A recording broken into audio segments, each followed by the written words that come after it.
What up, people? Hello, hi, check, check, check. Here we go. Boom, baby. Yes. Yes, there we go. Hi, hello, welcome to another episode of TwitchTok. Hi. King Kong Dong. Yeah, what up? Hi. How's it going? We in? We good? Hi. There we go.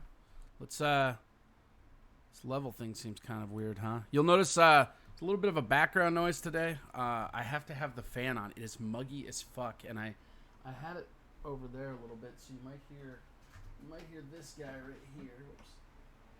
You hear that glorious fan? And we'll have that on and off throughout the program as I get overheated. Yeah, I'm gonna. Oh, there we go. All right, well, hey, fan, vibrator, same thing. Nobody cares. Jesus Christ, producer Mike. I should just ban you. What do you guys think? I need some ban hammer music, man. Like, we gotta figure that out, cause like, yeah, the video is kind of fucked today. I'm trying to figure it out. It keeps giving me a glitch with like frame notices and stuff, but I'm not sure. But yeah, it isn't you. It's Twitch doing Twitch stuff. So ban. Okay. There's one ban. How about this? Press F for ban. Producer Mikey never yeah, he's being a dipshit. He's calling you names and he just starts out being annoying already. So like, I don't know what to do here. We need some cool music for banning.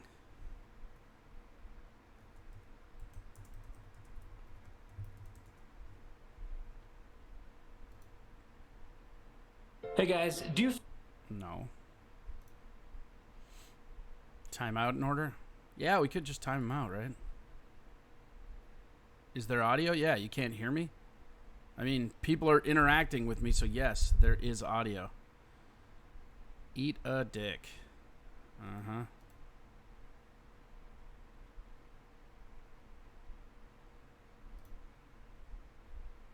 How do you time out people?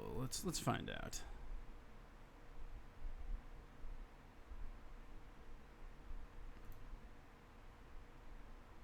Refresh? What do you mean refresh? Oh, if you refresh the video's fine. Yeah, it I went over to a different connection and it's fine, so we'll see. I don't know. We'll see what happens. How you guys doing? Welcome to another episode of Twitch Talk. I'm gonna pop that down on low. Hopefully that'll stop it. Yeah, see, it keeps dropping frames. I don't know what's going on here. Fucking stupid. Here comes the hammer. Oh yeah, we could do that, right? The MC Hammer song.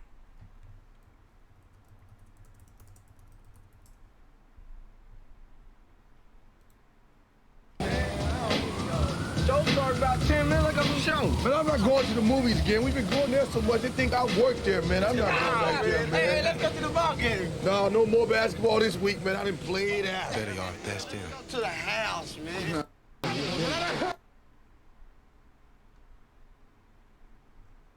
I don't know. That video didn't start out with it. Here we go. Yeah, band hammer time, baby.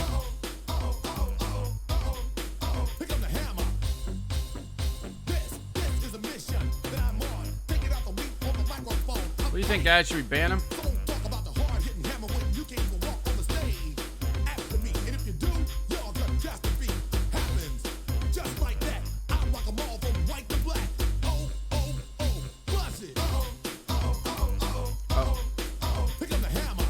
There we go. Timed him out. I'm just done. I don't care anymore. Like, this guy, like, fucking, I don't know, man.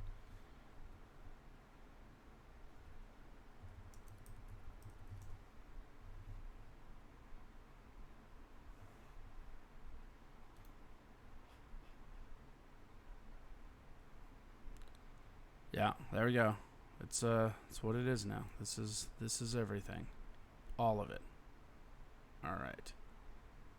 So again, sorry for this weird, awkward wind. I'm trying to figure it out. Maybe if I pop this down here, I can do it like that. Does that not register as much? I don't know. I might have to hear. Hold on. You know what? Hold on. We'll I'm gonna figure out all this fucking temperature shit. It's so fucking hot. I don't have central air. I got this air conditioner. Ugh, it's just a fucking ordeal, you know? This thing keeps dropping frames. Oh, well. Yeah, so, okay. Today, we got a lot to talk about. Yes, King Kong, I did look into that last Pope stuff, and we will be talking about the last Pope stuff. That's super interesting, right? Boom, boom, boom. All right. Let's see here. Who all is in the on air? There we go. Bloop. Wait. There we go. Boom. Yeti. Yeti, are you there?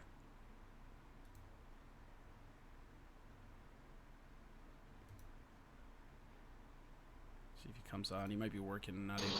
Yes, I am. Yeah, so we did a lot of the looking into the last Pope. It's pretty fucking crazy. Can you hear me? Yeah, I can. Can you hear me? Okay. Yeah, sorry, I did on deafen because I was watching on Twitch. Yeah. We got rid of that producer Mikey guy. We timed him out. Yeah, I saw that. He just like the dude's being a dick, and he's not even subscribed. Like if you want to be a dick, you got to subscribe, you know. I agree with that 100%. Yeah, it's pretty funny. This Pope shit is crazy. Like I found a bunch of different stuff, and we're gonna talk about. I wanted to ask you how you first became aware of it. I was just watching some shit on History Channel, and then I forgot what I was watching actually. And then this commercial came up for this shit when it first came out, and I was like, sure, there's nothing else to watch on TV, so I'll watch it. Sure. And that's how I came across it.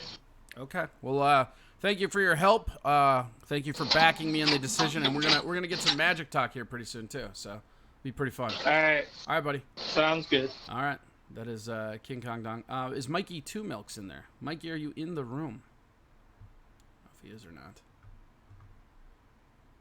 Wait a sec. There's always a delay. Yes, Perfect. I was in the room, and just as I was going to unmute my mic, a goddamn pop-up ad popped up that I had to wait for. Yeah, of course. Since when does Discord app show pop-up ads? That's the first one I've ever seen. I've only seen. Well, was it the message from the thing? They do a like mass server message every time they do an update. Because I saw that when I logged in. I didn't pay attention to it. Yeah. There was a message from the staff because they did an update. That's like so that always that happens when it's updated, but otherwise there shouldn't be. Maybe he's in a therapy session. Could be. We got rid of that Mikey, that producer Mike or whatever. Did you? Well, I timed him out for 10 minutes. We'll see what happens after that. I just like, I'm so sick of that dude just being a dick. It's like if you want to be a dick, subscribe. Right. You're more than welcome to Then be a you get dick. the perk of being an asshole. Right, but like he just like jumps in. It's like it's not even like it doesn't even make sense. They're not even good trolls. Like he was so inept. I thought he was porn star Mike. Yeah, so did I. And then I talked to Pornstar Mike on Facebook, and I said, oh, never mind. I ain't going to tell you what I said, but he told me that, no, that ain't me. Okay, never mind. Wrong guy.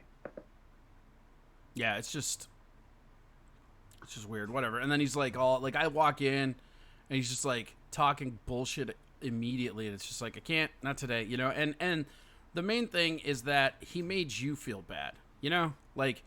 He kept like fucking with you and like calling you milk and shit. It's like, who cares, dude? You're not in the club to call nicknames. You know, it's like when it's like the rookie on a team like trying to razz the captain. You know, right? There's an echelon, and not even that you care about hierarchy. That nickname. It's just like what a fucking dumbass. You know. Well, I mean, the nickname didn't even make sense. It doesn't roll off the tongue. It doesn't sound catchy. Right. Milk. Hey, Milk. Yeah. Whatever, bro. You do you. Go ahead and call me Milk if that's what makes you feel better. Yeah, you can do it. Granted, you're the only person doing it, so have fun with that. But yeah, go ahead and do that. Sweet dope nickname no one else is using. Yep. That's the thing about a nickname is it has to catch on, and multiple people have to agree that that's what they're going to call you. One person just saying that over and over again is just being a dickhead. JJ's blood alcohol content says, I thought you were the same guy for a long time. And then he said, Mikey, you all right with me, bruh? Word, bruh. Bruh. All right, that's all I wanted. So you're in favor of me timing out this guy, and if he's not going to subscribe and he keeps being a dick, I'll ban him. And Totally in favor. I think the MC Hammer, Here Comes the Hammer, I think that is going to be the band song because we need our own band song. Totally in favor. Do you, boo boo? Thanks, Dad. All right, buddy. Cool. We'll jump in. Yep. All right. So we got a lot to get to today. There's a bunch of shit going on. Let's see. Where should we start? Let's take a look over at the link page. Boom.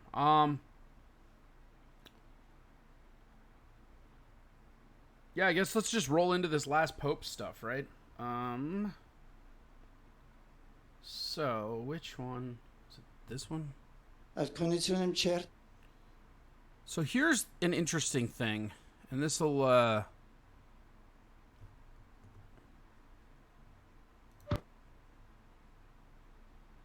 this is a trailer for The Last Pope, which was actually, what Yeti Flyer, i.e. King Kong Dong, saw to start this on our journey. So here, let's go with this. So basically the just short of it is that there's a prophecy that says this is the last pope, and it dates all the way back to Nostradamus. Protecting a pope who wants to be accessible to the public is never an easy task. Unlike other world leaders who are very conscious of their threat, the Pope feels that it's part of his mission to be a man of the people, especially this Pope. The security is given the task of protecting him, and they're saying, well, how can we protect you if you get out of that car? And he's saying, well, how can I be with the people unless I do get out of the car? The protection of the Pope has a rich history to it. During the assassination attempt of John Paul II, the Pope-mobile was simply a Jeep-type vehicle with a roll bar, and the Pope would stand on a platform and wave.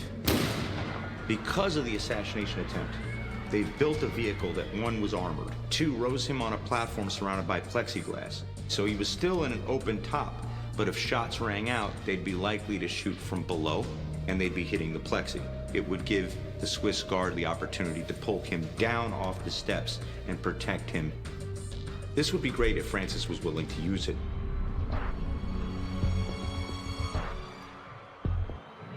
Pope Francis didn't want to be behind bulletproof glass, so his Pope-mobile is often just in the back of a kind of a pickup truck, essentially going through the crowds.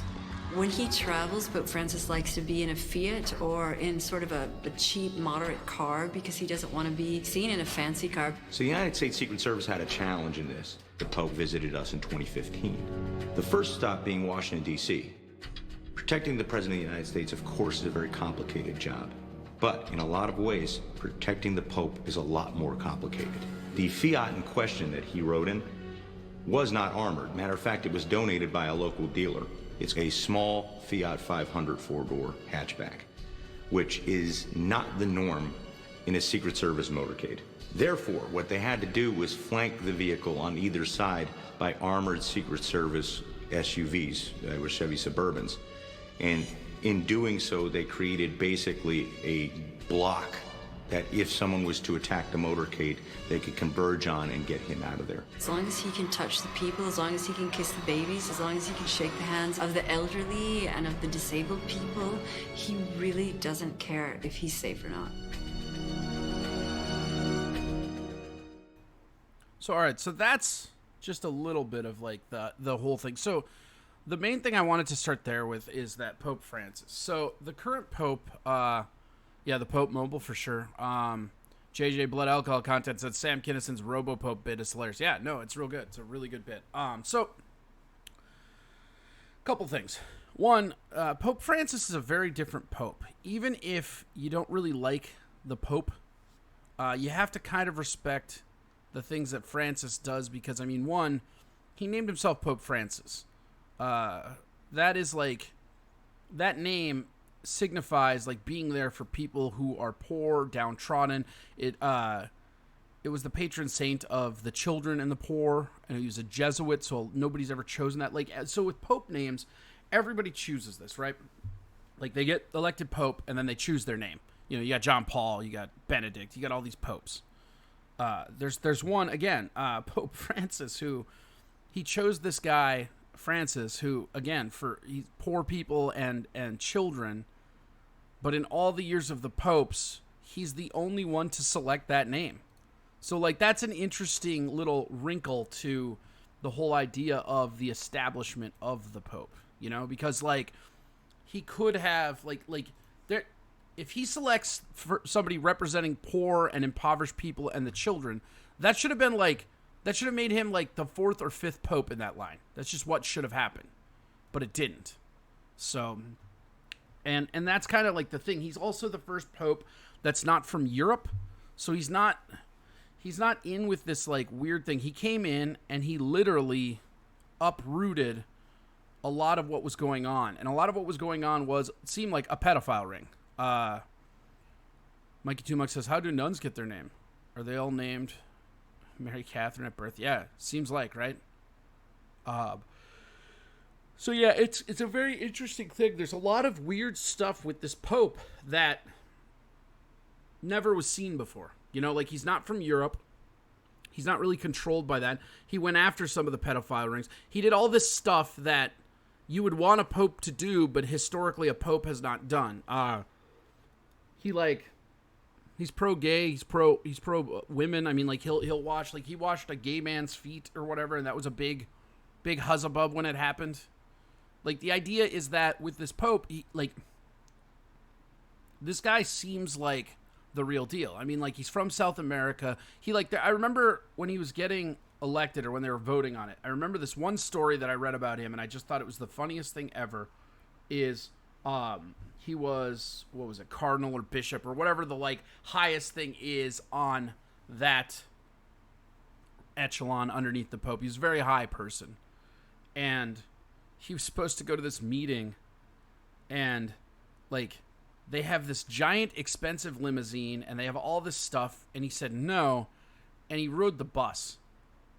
And on the way there, he was late for the meeting. Everybody was worried. They thought he was dead. I mean, like they were flipping out. They were looking all over the place for him. And eventually they found him. And on his way to the meeting, he ended up coming across like some poor kids or something like that. And he ended up like washing or helping them, and then was playing soccer. Like they found him playing soccer with these young kids while he was supposed to be meeting with the church about like some kind of like I don't know what the meeting was, I forget. But the thing that's so interesting is this pope, and I'm not a big religious guy. If you know me, like I was raised religious. I'm more agnostic now, but there is very hard to, you can't really even refute the fact that this pope is actually pretty rad. Like there's a lot of stuff he's doing that no pope before him has done. Now, this bit is garage. No need to ban me. I'm out. Okay. Maybe you should stay and learn how to spell. This bit is garage. What an idiot. Whatever. Yeah, I mean, we're getting close to that for sure. We'll see. I mean, I'll give him a chance. Everybody deserves a chance. I understand. People like to be dicks. I like to be a dick. I get it. I fucking get it. That doesn't mean that it's okay, man. Come on. Step it up, bro. Bro Hamid.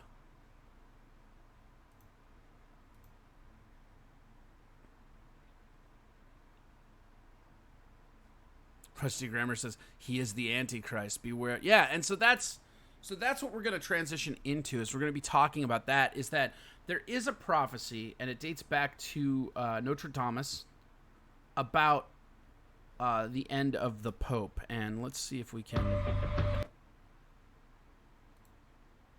Let's see, was that the same one? No, yeah, okay, that's the same one. So, hold on. Yeah, here we go. So this is Notre Dame's prophecy on it again, and this is something that's really interesting to me because it was all warned. I mean, like this guy is literally prophesized to be the last one. That's super interesting. Oh, I can't stop yawning. Is Pope Francis going to advocate his post and leave the Vatican? Nostradamus indicated that he might. The famed prophet made 2 huge predictions regarding the papacy and the potential for an abdication. One of these was about Benedict XVI, who was the first pontiff to resign or abdicate after 600 years. His resignation came under unusual circumstances, some believing that he was forced out. What few people knew is that Benedict's resignation was accompanied by a strange prophecy. Nostradamus penned it long ago, in the 16th century, and it was about Benedict. The conservative pontiff would, quote, flee Rome in December, when the great comet is seen in the daytime, unquote. This is intriguing because of how close it came to the truth. We now know that Benedict resigned privately to the College of Cardinals in December 2012, around the time that astronomers began photographing Comet Ison, one of the brightest comets ever recorded. But that is not all. There is more. Nostradamus penned another prophecy involving a potential resignation or abdication by a pope that would come after Benedict. A quatrain reads, quote, "The great star of the 7 days shall burn, so nakedly clear, like 2 suns appearing, the large dog all night howling, while the great pontiff shall change his territory," unquote. Some scholars believe this quatrain indicates that the last pope could leave his post, resign, or abdicate in the same way Benedict did. He will do it when a second sun rises in the sky, an ominous sign of the end times. Rumors are now circulating among Catholic inner circles that Francis is planning a resignation in his 3rd year of the papacy. These rumors were started by Francis himself, who confirmed that he believed his tenure would, indeed, be short. He said in one 2014 quote, "I try to think of my sins, my mistakes, and not be proud, because I know it will last only a short time, 2 or 3 years, and then I'll be off to the Father's house." And again in March of 2015, Francis said, quote, "2 have already passed. It's a somewhat strange sensation. I feel the Lord has placed me here for a short time," unquote. Francis also praised Benedict for resigning, saying that Benedict opens the door to other popes emeritus. While some have claimed that Francis is the final pope, there are others who disagree. They lay claim to the fact that another will come after him, and this will be the real Petrus Romanus. According to these scholars, Pope Francis is functioning in a role right now, not as Petrus Romanus, but as a placeholder until the emergence of the final pope. So what is Francis doing in his current role? He is moving the church towards the New World Order, and he is doing it rapidly. Over the past few weeks, Francis has openly advocated for a borderless Europe, criticizing any countries that try to erect walls or fences in the interest of national security. Francis has fired conservative priests and cardinals in the church who oppose him. Nostradamus believed that the great pontiff would abdicate his position at the Vatican when a second sun rises in the sky. Could this have something to do with the coming of Planet X? We don't know for sure, but the prophecy does say that the great pontiff will change his territory when this event happens. This could be a reference to an abdication, or potentially something even worse, such as the destruction of the Vatican, something that causes the great pope to leave his home. As I mentioned in a previous video, there were numerous reformers, men of the church, who believed that the Vatican would be destroyed in the years of 2015 through 2016. And they penned these exact dates in their commentaries on the Bible. I have referenced a book in the past called Lord of the World because of its unusual predictions. This book suggests that a man named Father Francis would leave his post at the Vatican and join the New World Order leader, who is U.S. Senator Julian Felsenburgh. Father Francis is one of the top officials at the Vatican before he leaves to become Felsenburgh's chief religious leader. In one scene, Francis leads a Masonic procession of worship of Felsenburgh as the incarnation of God on earth. It is not long after Francis joins the U.S. Senator Julian Felsenburgh on the international stage that the Vatican is destroyed. Is it possible that Francis could abdicate his position in the near future, potentially to join the new world religion of the Antichrist? Interestingly, Francis has openly embraced ecumenism to a degree that we have not seen before in the Roman Catholic Church. He has recently met with Patriarch Kirill of the Russian Orthodox Church for the first time since the 1054 Schism, and he has paired with Patriarch Bartholomew, head of Eastern Orthodoxy, to welcome mass migration throughout Europe. Just recently, Francis released a stunning document called The Joy of Love that went unreported by the lamestream media. In this document, he lays claim that the Bible cannot be used to judge other people, and that individual conscience takes precedent. What this means is that people should do as they feel is right, rather than making decisions based on the Word of God. In one single document, Francis stripped away the authority of God's Word in matters concerning one's personal life. Without a doubt, we are seeing the coming together of major world religions under Francis's leadership. Prophecies seem to indicate that Francis may abdicate his position and move into new territory, serving a new purpose. That would be cool. And that purpose is to unify the world behind the new religion, the religion of the Antichrist. Recently, Pope Francis was awarded the Charlemagne Prize, given to the person who promotes unity throughout the world.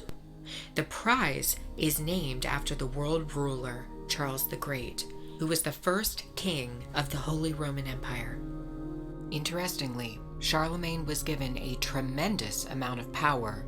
On Christmas Day in 800 AD, Pope Leo III crowned him as Emperor of the Romans, which gave Charlemagne both political and religious authority over his empire. It was a pope who handed Charlemagne the crown, the first world ruler of the Holy Roman Empire.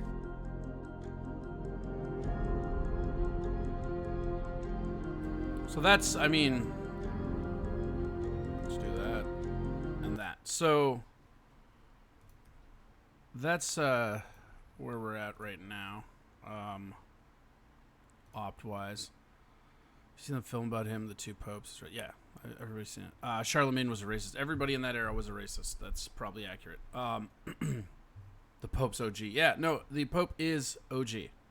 And that's the thing about this Pope that's so crazy, is like there's so many things going on with him that aren't like anything ever before, and they fit into Notre Dame. Like, the thing about Notre Dame that's real weird is we all like to talk about him and like, ooh, he's a soothsayer, he does all this stuff, he's saying all this shit. But the reality is with the reality is with him is that he literally is this complete outlier, and he's like he makes all these predictions, but like if you make 20,000 predictions and 100 of them come true, that's not a really good batting average. And that's kind of how Notre Dame is, and that's why like with his prophecies you always kind of got to take them as, you know, the fucking grain of salt that they are, you know. Hold on.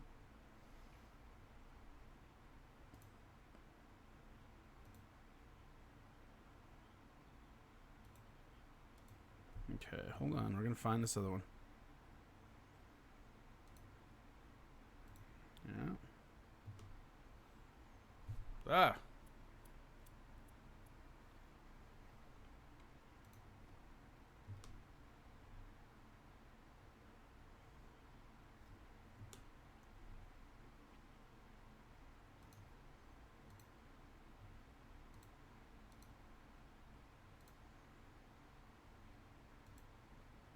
There we go. So, is it this one? Hold on. Are these the same? Oh, man, I think I put two links in here. It's the same. I'm an idiot. Okay, so that one's done. You know what we're going to do is we're going to delete these. I made these links all shorthand today, and I'm a fucking idiot, it turns out. Okay, let's go here. Okay, that one for sure. I can't believe I have to do this. I'm an idiot. Okay, there. That's the one we just watched, right? Yeah. Okay.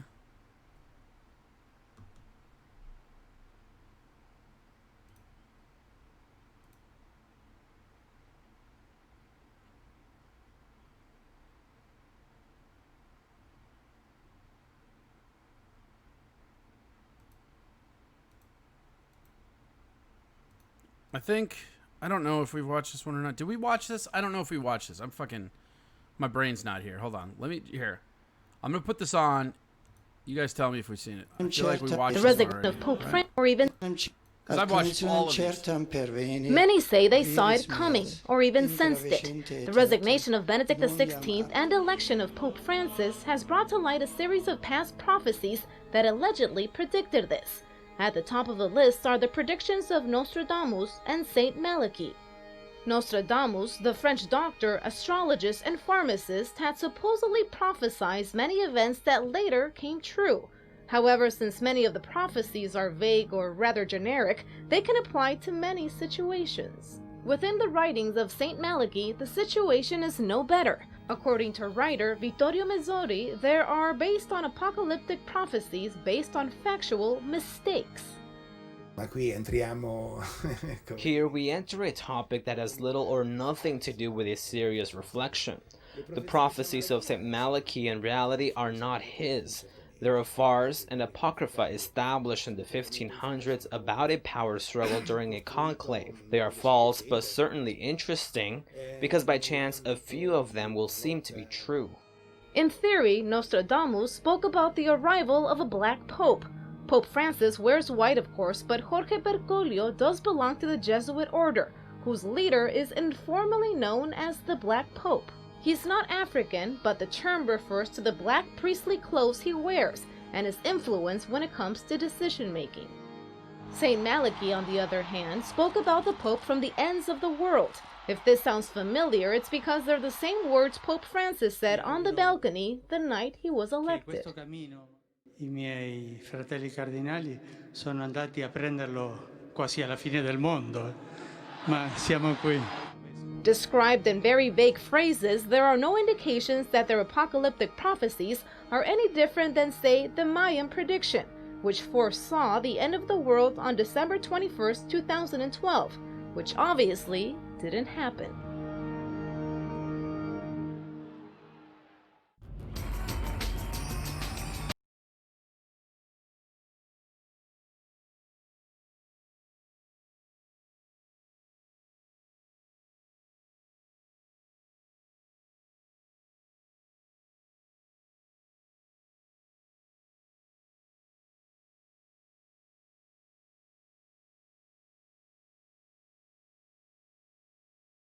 I wasn't even on. My mic's not even on. You don't even tell me my mic's on? What's wrong with you guys? So this next one is actually this guy named Walter Veith, and he's a Bible Answers guy. Like, he shows this show called Bible Answers, but he talks about the last pope in this. Kind of interesting. We'll watch this. You should be able to hear me now. So, yeah, it's on now. Should still be on. Should be really breezy, too, because I got the fan on in here. Woo! This room it gets so hot. I need to figure that out. Find a silent fan or something. All right, hold on. So here we go.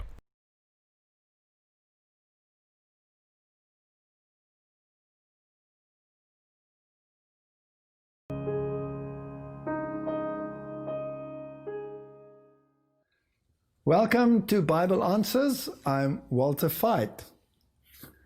We have a question here with regard to the last pope and Satan's impersonation of Christ predicted. And the question deals with the papacy and the predictions of Malachi that this present pope should be the last pope, whether that is so or whether that is not so. And then, of course, there are the issues of Revelation chapter 7, 5 have fallen, one is, the other has not yet come. Does this refer to a literal sequence of popes since the reinstatement of the Vatican State? And according to this theology, the present pope would also be the last pope. So let me start with Revelation chapter 17, or with Revelation in general. When you study the books, the chapters of Revelation, you will see that there is a historic, continuous process of prophetic unfolding. And this is a theme that we find throughout the Bible. If we take Daniel's prophecies in Daniel chapter 8 and chapter 9, there is also an unfolding of the prophecies in a historic, continuous manner. There's a tendency today to take part of those prophecies out of their historic, continuous context and then to hurl them into the future and give them a literal interpretation at the time of the end, in an eschatological sense. Now, there's a problem with that, because you are breaking the method which is consistently used throughout the Bible, and for no apparent reason, you take a portion of a prophecy and you hurl it into another time frame. Now, if that applies to Daniel chapter 8 and 9, then it must apply to Revelation chapter 17 as well. So when the Bible talks about these kingdoms that follow one upon the other, and then suddenly we want to take a portion of the prophecy and make it literal and apply it only to the end times and make it literal popes, then we're actually also breaking that rule and bringing in an element of futurism. So how do we solve this impasse? If we stick with the historic, continuous, then you have successive kingdoms coming one after the other, and in the end you have a kingdom which receives a wound, disappears, has a is stage, a is not stage, rises again. And in fact, there are a number of DVDs that you could watch. One of my own ones on this issue is A Woman Rides the Beast. And that deals with these issues. Now, is this one the last pope? If I had to say yes, categorically yes, then I would also be dabbling in this futuristic interpretation where I've taken a portion of a prophecy and made it literal. Don't get me wrong, I would love it if this were the last pope, and I certainly hope that those who have this interpretation are absolutely right. But what if it fails? If I am rooted in historic continuous interpretation, it wouldn't shatter my hopes, it wouldn't shatter my theological picture, and I'd be no worse off than I was before. If I ever make them literal and things don't turn out as I would hope that they should turn out, then my faith could be in trouble. So I suggest we stick to the historic continuous interpretation and we see how it pans out. If God in his mercy allows history to continue and there are more popes to come, then it wouldn't change the picture, because we're not bound by people or particular popes at a particular time. What we are bound by then is a prophetic scenario, an event orientation. What must take place, according to the Bible, before the end will come? Obviously, there must be an implementation of the mark of the beast. That is a clear signal in the Bible. The beast and his mark. The beast out of the sea, the beast out of the earth. The beast out of the earth will introduce the legislation which will honor the first beast. So the Protestant world will enact and enforce, together with the old world, legislation to bring about a decided decision. Are we standing with the commandments of God, or are we standing with the commandments of men? Are we going to acknowledge God as our creator and our redeemer by keeping the Sabbath, or are we going to acknowledge the authority of the Roman Catholic Church by keeping Sunday? Those are the issues that face us, and not whether this Pope or that Pope is reigning. Well, look at that. You can see my dick from here. I hope that puts it in perspective. But as I said in the beginning, should they be right, I would be the first one to be overjoyed. That's kind of fucked up, right? This dude's all like, look, I don't know if it's the end of the world, but if it is, I'm the first one to be like, booyah, homies. All right, hold on. I gotta get these over into the Discord quick. So these links will be over in the Discord chat room.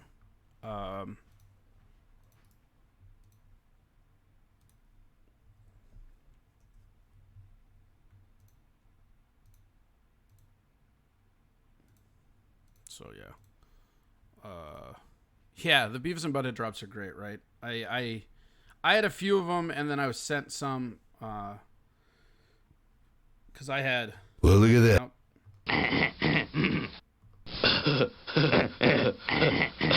What a dork. And then, of course, I was sent. That would be cool. That would be cool. I'm a fucking crackhead. Gotta love the sound drops. Sound drops are great. Yeah, so basically, it's kind of interesting because you have a lot of people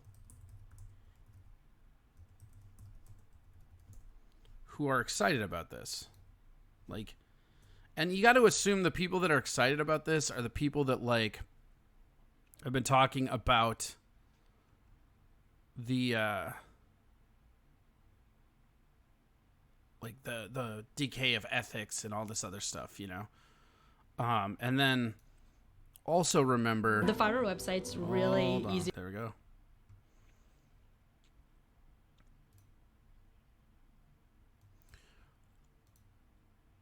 Because here's the thing.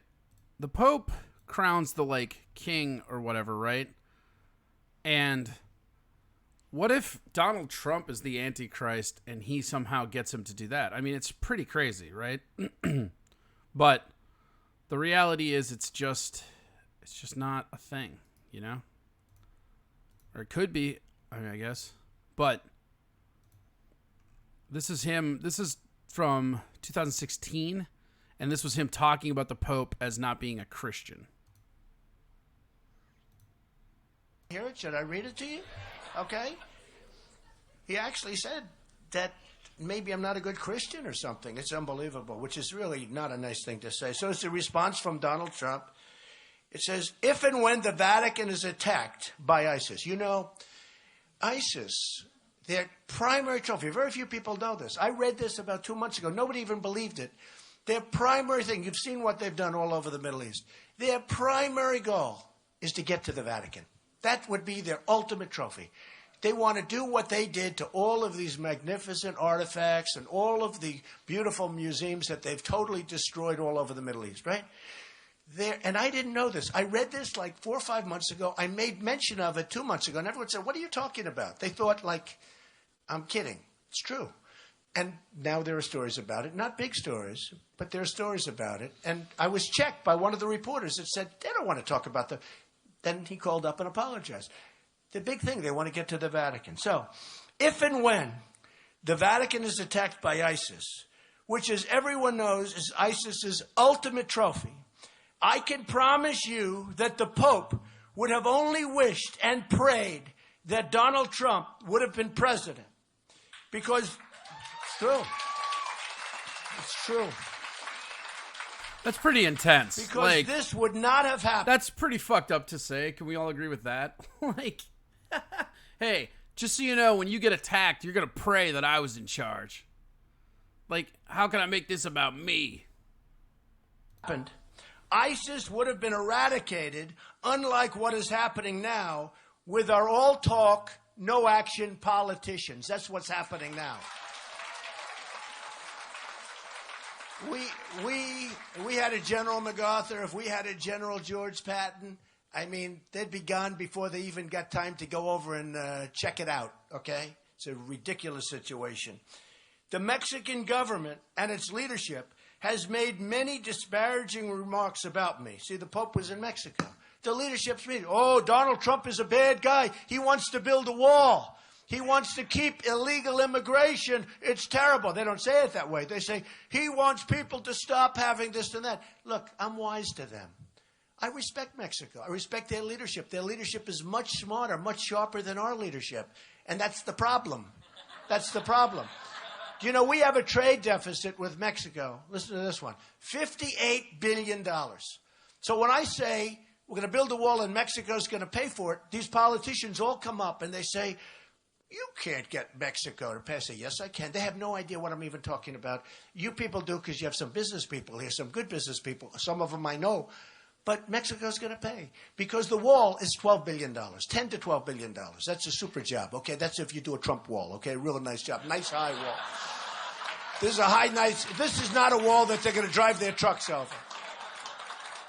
Now, when we have a deficit of $58 billion, 10 to 12 billion is peanuts. Okay, it's peanuts. That's nothing. So the politicians say, "How peanuts, could you possibly say that?" You know that now they're all starting to say, "You know, he's really right. We're losing a lot of money with Mexico, and that's not including the drug money that's pouring across, which is well, he's going to go tangenty as he does. You know, Trump and his little tangents. Maybe tomorrow we'll do something about him in the media. I've always wanted to talk about how people get weirded out by Trump, and like, I get it. I would never vote for him. I don't like him, but the reality is the way he does stuff, there's a reason and a methodology. So maybe we'll talk about that tomorrow or something. It doesn't matter. But so yeah, he's like the ultimate. Like it's I honestly believe the reason people hate him like they do, it's not just because they hate him. It's because he's like a giant conglomeration of all the worst faults of all of us, you know, and that's the age-old adage, right? You hate the things, or the things that you know most to be true are the things that make you the angriest. That's just kind of how it goes. But who knows? Jeffrey Rogers is in here. What's up, Jeff? How we doing?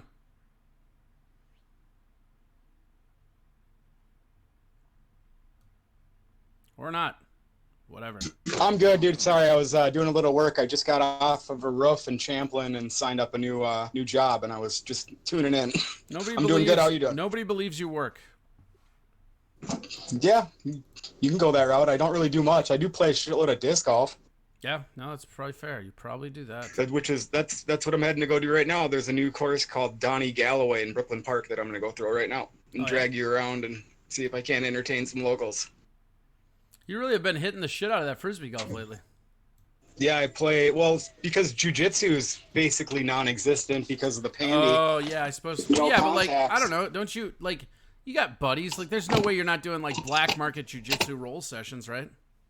I've driven to my buddy Jesse Reen, who is a national competitor at the brown belt level, owns a school in Rice Lake, Wisconsin. I've driven out there a few times to roll with those guys. Yes, hold on. Yes, Mikey Two Milks. He says pandy. That's what he calls the pandemic. It's a pandy. Yeah, it's pandy.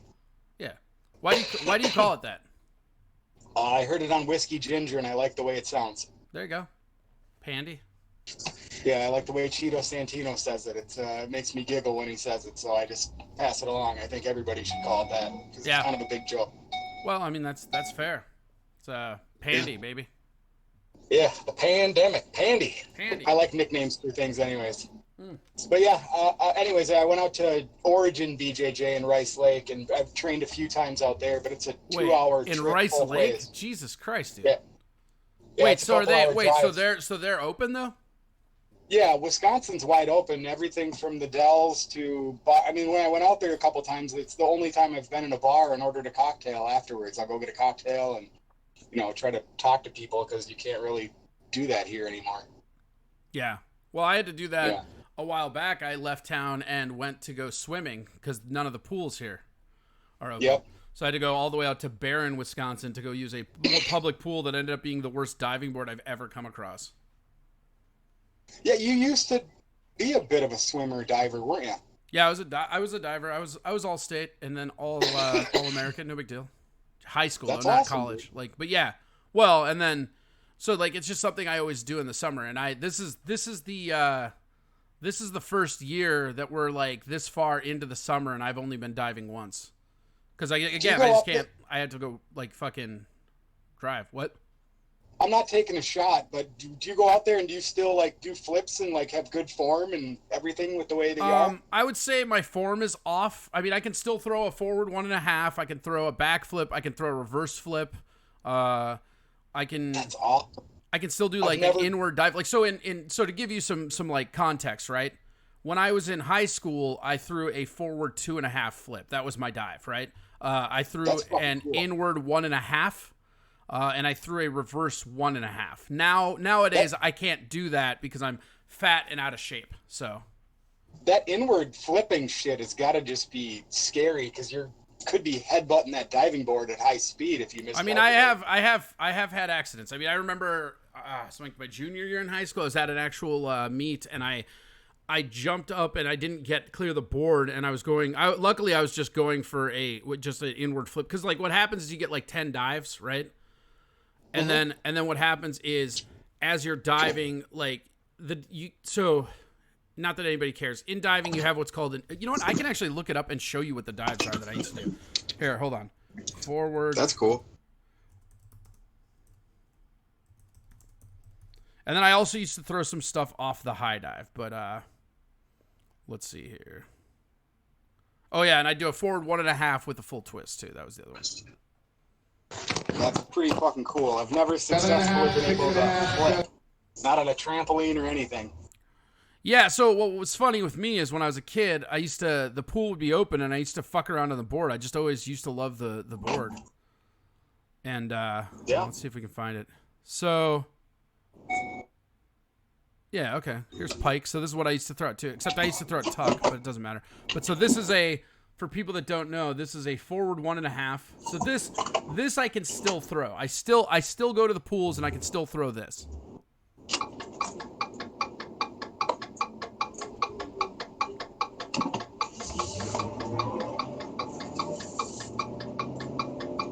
Wow, that girl is very, very good too. Notice how there's no splash, you know that. As far as technique though, the technique is garbage, right? Like, I mean, I used to have some decent techniques. So then, all right, and it's tuck. Dope. Wait, but that's 1 meter. Hold on, or 3 meter. What was your height? Were you a 1 meter, a 3 meter guy? We only had 1 meters in our high school. We never had the 3 meters. Like we would dive 3 meter in state. Yeah, okay, so this guy's doing it right here. And again, this is pike. I used to throw everything tucked because of my legs. I used to have to bring my legs up. So this is a forward 2.5. This is what I used to throw. This was like one of my specialty things. Like, because in diving you have technique ones. So there's dives where, I guess we'll just talk about diving. So there's dives where you were better at technique, but they were easier, right? So the way that dive scoring works is they have what's called a degree of difficulty.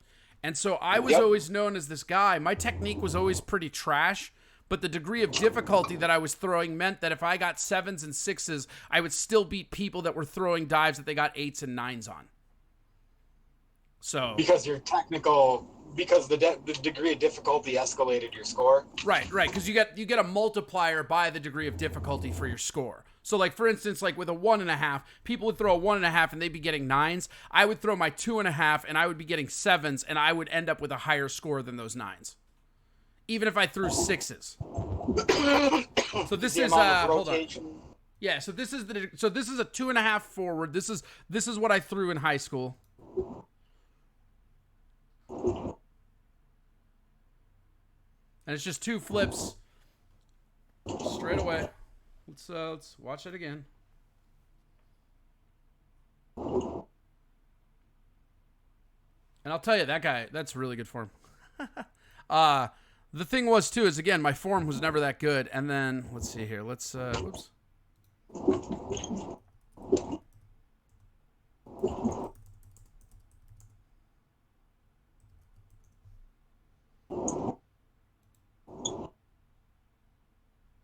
Everybody always threw the shit piked.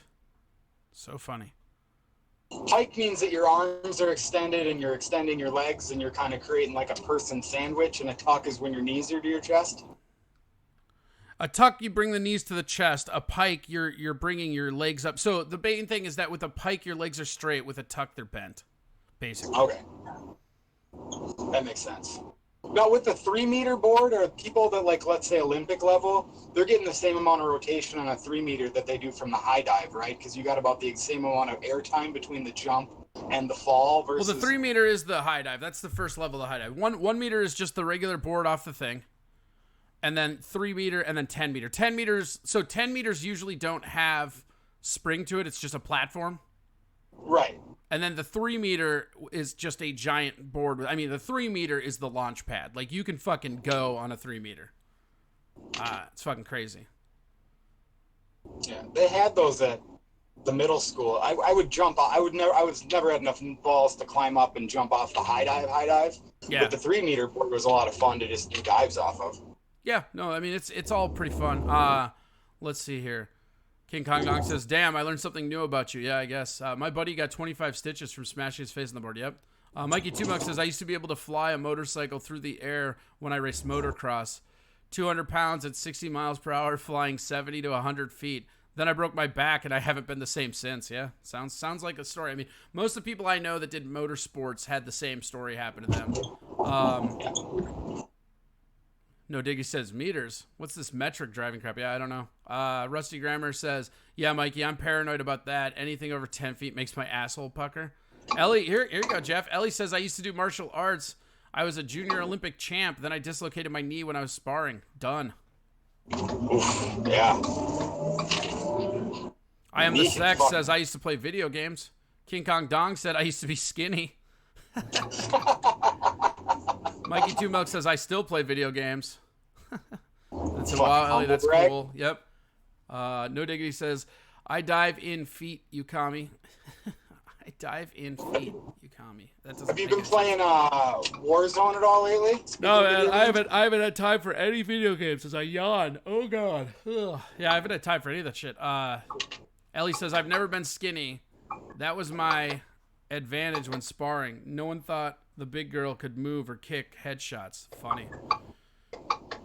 Yeah. My boy Matt Schneider is probably 315, 320, and he can kick a full 1.5 feet over my head. Yeah, that's He's a big boy. Motorcycle crashes, the metal in my leg with that statement. Yep. King Kong Dong says, JK, my job doesn't let me be fat.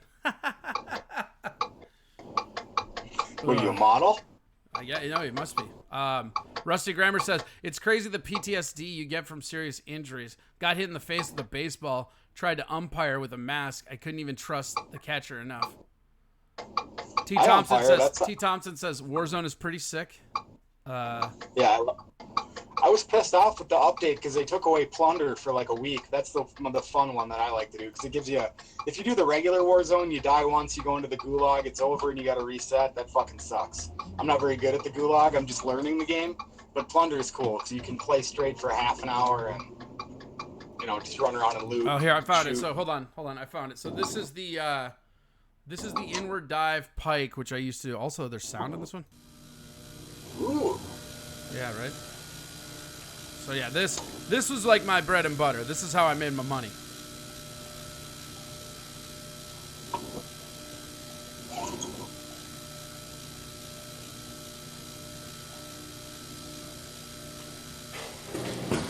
Boom. Yep. And that one I also threw. That's the only one I threw pike because you almost can't not. The way that it goes. But yeah, so that's a, here, I'll show it one more time. Oh. I think it's funny because this guy takes a long time for the setup too. But yeah, that's. It's like the Nomar Garcia Parra of diving. Well, almost all inward dives you have to, because like you have to be on the ball of your feet. You have to know exactly where the fulcrum is to like bounce. So I mean, like most people take a long time to throw inward dives. It's a balancing thing, because you have to jump up and out at an angle. Whereas like with backflips and shit, you just jump, you know. But with inward dives, you have to make sure that you are completely parallel. Otherwise, your jump out and away ends up, and then you hit the board. So there's a lot more prep work that goes into it, as it were. But yeah, so that was my main dive, was 2.5, or sorry, inward 1.5, forward 2.5. And then we had a guy on my high school team. His name's Adam White, and I think he went on to be in the Olympics. But he used to throw a forward 3, like a forward triple. Wow. And he had 3, and this dude used to just beat the fuck out of everybody, because he was getting 8s and 9s on like his forward triples. You know what I mean? So it's just like he would land that out of the gate, and you're like, oh, this one's done. You know, he'd throw like a reverse 2.5, just all these crazy dives, and it's fucking crazy. Now with the triple, does that mean you're landing feet first? So what's funny about Adam is that Adam when I was in Hopkins, most of the divers were young. I mean, like I lettered in diving when I was in 8th grade, 7th grade. Oh, wow. It was actually kind of funny because I lettered in like 4 or 5 different things, but I never put the patches on because I got my letter jacket as a diver, so I just left it like that. So I still have somewhere my letter jacket that just has my diving patch on it. But so the funny part of all of it is that like, so Adam, in our junior and senior year, him and I graduated together. He lost 3 times in 2 years. Like when they actually, because junior high, like JV and varsity is when they really start tracking the wins and the numbers and all that shit, right? Whoa, what the fuck just happened to Robot Jeff over here? Hi. Hi. Here, Jeff, disconnect from Discord and come back. I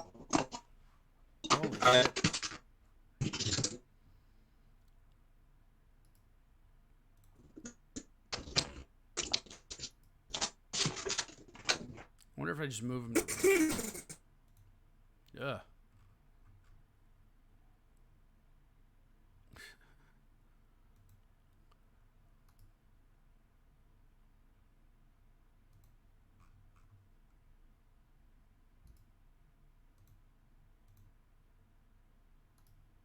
All right. See if that's better. Mikey, how are you? You enjoyed all this sweet diving talk? Sweet diving talk. Yeah, right? Pretty fun. Sweet diving talk. Thanks, man. I didn't know you fucked your back. I was up never on a good at motorcycle. doing that diving. Yeah, haven't you noticed the way I limp around your house and can't stand up after I sit down? Yeah, but you're from the Southwest. I just assumed it was meth. Fair enough. But no, not from meth. Rusty Grammer Meth said, doesn't LOL, fuck your I lettered back in up. sneaking out for lunch to get real food. Pretty cool. What kind of bike was it? I didn't even know. What was this crash? Tell us about that. That's crazy. I raced a Yamaha 120 YZ, and I went ass over tea kettle and landed right square on my head, knocked myself out. Yikes. Compressed some vertebrae in my back, and I've had back and nerve problems in my leg. How many back surgeries have you had? Just one. It was supposed to be a multiple surgery thing, but then I lost insurance and never got to go back to finish them, so I started the procedure. I had one done. So you're like that Never dude. You're like that completed dude that it. was talked into like 2 chiropractic sessions he couldn't afford. Yep. That sucks, man. So I got one of them done. Got half of it finished. That's good. Yeah, the other one is way more in depth. They got to go like into my tailbone and into my hips, and that surgery they have to do from the front because they can't access the. So they gotta rip your hips out your dick hole. No, they just make a small incision right next to your abdomen there at the bottom, and they go in that way. But the first one I had done was pretty easy and pretty direct because it was up in my spine, so they could just go through my back. But the one that's down lower in the S vertebrae, they have to do through the front, and it's a much longer, more risky, more expensive surgery. So I chose to do that one last, and I did the easy one first. And thank God I did the easy one first, because I ran out of insurance and couldn't finish it. So yeah, well, that sucks. Well, I'm glad you didn't die. All right, I think Jeff's right. back. Let's see, Jeff, are you back? Did you figure shit out? No, Jeff. No. Wait, No, Jeff. I have cricket sound effects. What am I doing?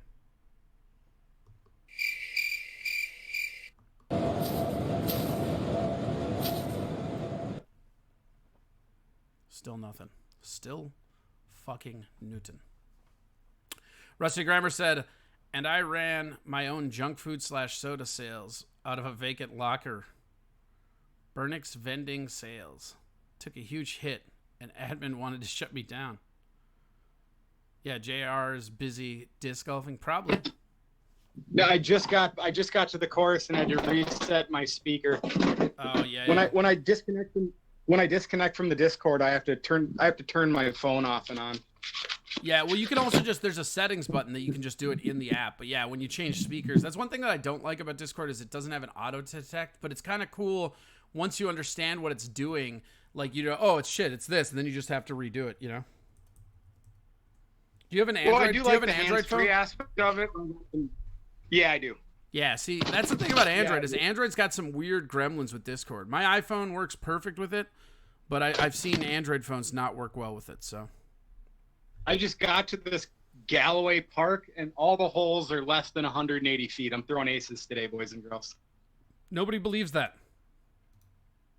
I bet I would put money on you don't even throw one ace. What up? Come at me. Probably There's not. 2 disc golf courses out here in Hutchinson. There's 2 disc golf courses in Hutchinson? Yeah, and we have a Taco John's and an Arby's and a Culver's and a sushi spot. I know you have the Taco John's. That I'm aware of. I didn't realize you had 2 disc golf courses. Yeah, I don't know how good they are. I don't play that shit, but one of them looks like it might be pretty tough because it's in a park with a lot of trees, so that one might be kind of technical. The other one's over at the college, and it looks pretty wide open, but I don't know how they are. Never played them. Otsu says at Hardy's. Knowledge25 says, you're in my town. How's the new one in Brooklyn Park? I don't know about this. This must be it. This is called Riverfront Park. Like I said, it's. I wish I could stream live. I'm not going to use anything but a putter out here. It's very wide open and it's very short, so I'll probably go play somewhere else than I'm done here. I always used to use my Buzz on courses like that. That's my favorite. Like, I don't know if you have a Buzz, but Buzz might be my favorite disc in my bag. I absolutely have a Buzz. Yeah, Buzzes are rad. All right. Well, you go play, buddy. We're gonna jump back into the show. I'm gonna mute this and turn my speaker back on and just listen. Have a good day, guys. Yep. Bye. Bye. All right. That is Jeffrey Ryan Rogers. He's out and about on the Frisbee golf course because he can't do any Brazilian jiu-jitsu. Poor fucking guy. All right. We'll move on with the show. We got what was the other stuff? I got a bunch of stuff today. Let's see here. We'll mute this. So we got over all the Pope stuff. The Pope stuff is really interesting, and thanks to King Kong Dong for bringing that up. There is a documentary on History Channel which you can go and check out. That's super interesting and fun. Yeah. I think what we'll do right now is we'll talk about. Let's see here. Let's do. So there's a lot of shit going on in Hong Kong right now. I think it's interesting.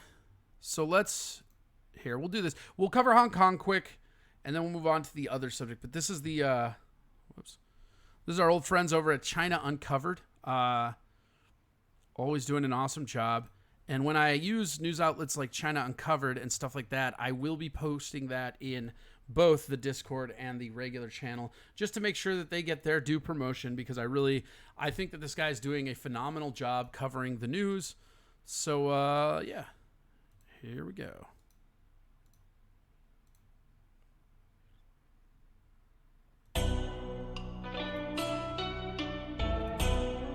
Welcome to China Uncensored. I'm Chris Chappell.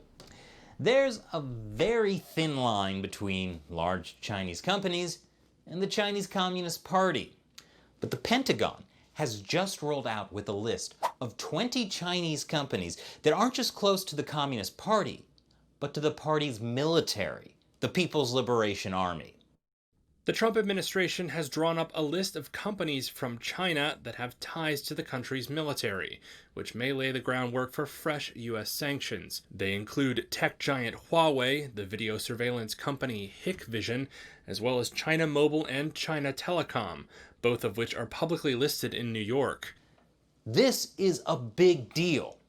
The designation by the Pentagon enables the president to declare a national emergency and then penalize the companies on the list with sanctions if they operate in the U.S. Again, one of those companies is Huawei. The U.S. government has been calling Huawei a national security threat with links to the Chinese military. And they've been saying that for a long time, including during the Obama administration. The Trump administration blacklisted Huawei last year, which meant that U.S. companies were not allowed to do business with them. And the Commerce Department has continued to restrict Huawei's ability to use U.S. technology after the company tried to get around being blacklisted. The Trump administration has also blacklisted Hikvision, another company on the Pentagon's list, for helping the Chinese Communist Party surveil and lock up millions of Uyghur Muslims.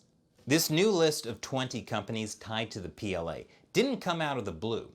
It was required by the 1999 National Defense Authorization Act.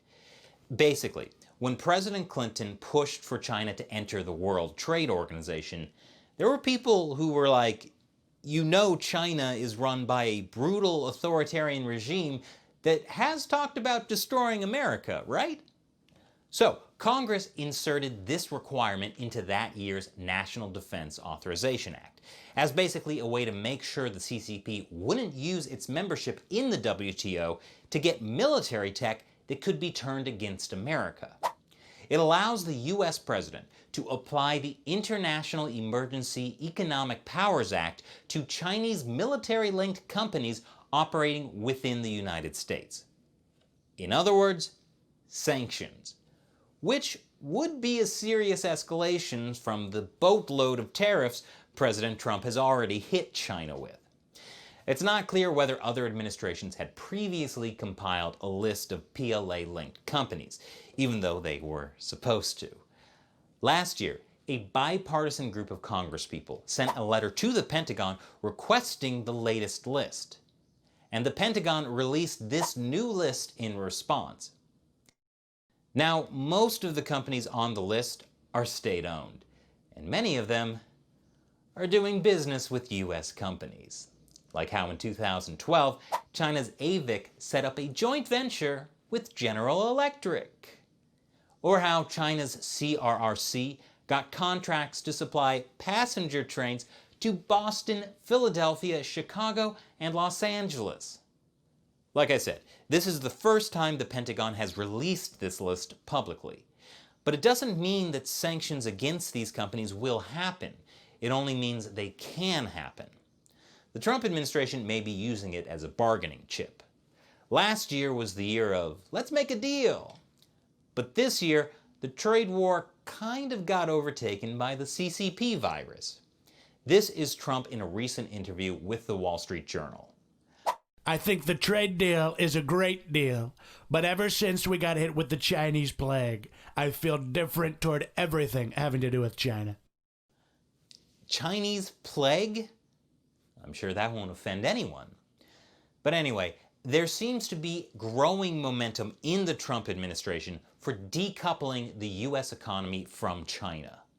America's top trade negotiator, Ambassador Robert Lighthizer, on Wednesday told Congress he did not think it would be possible to, quote, decouple the economies of the two countries.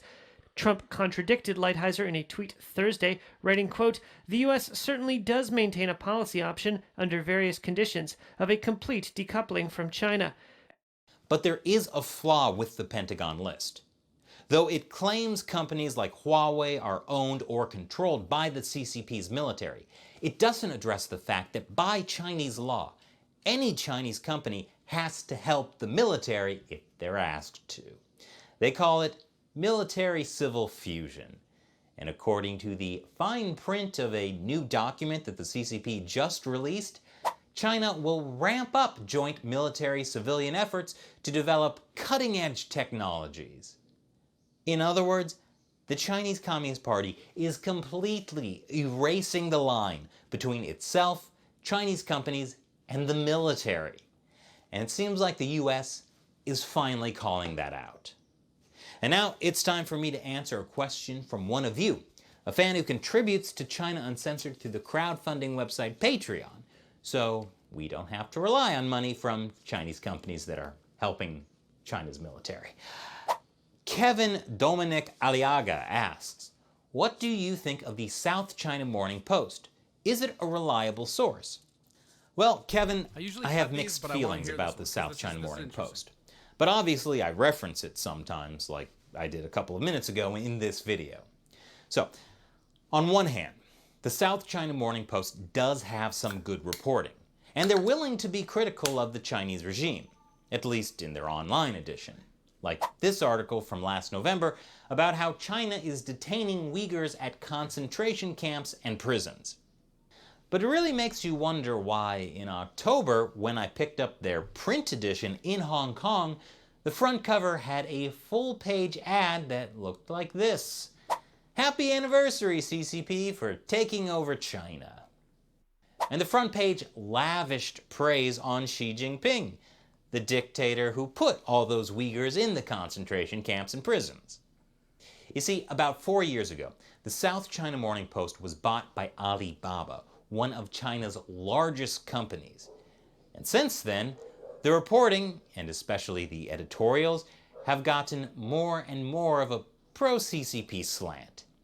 So, the South China Morning Post is a mixed bag. In general, I'd say their online stuff is hit or miss, but definitely has some solid reporting now and then. But their print edition is best used for wrapping fish. If you're looking for independent news about Hong Kong in English, I recommend the Hong Kong Free Press instead. Thanks for your question, Kevin. All right, so that's that one, and then we also have, in addition to all this, we have some other stuff going on over here. So this is, we're just gonna jump right into this other video. This is by Reason, but this is about the people in Hong Kong. So we know, we have been covering this over this entire pandy, as JRR likes to call it. During this pandemic, during this whatever,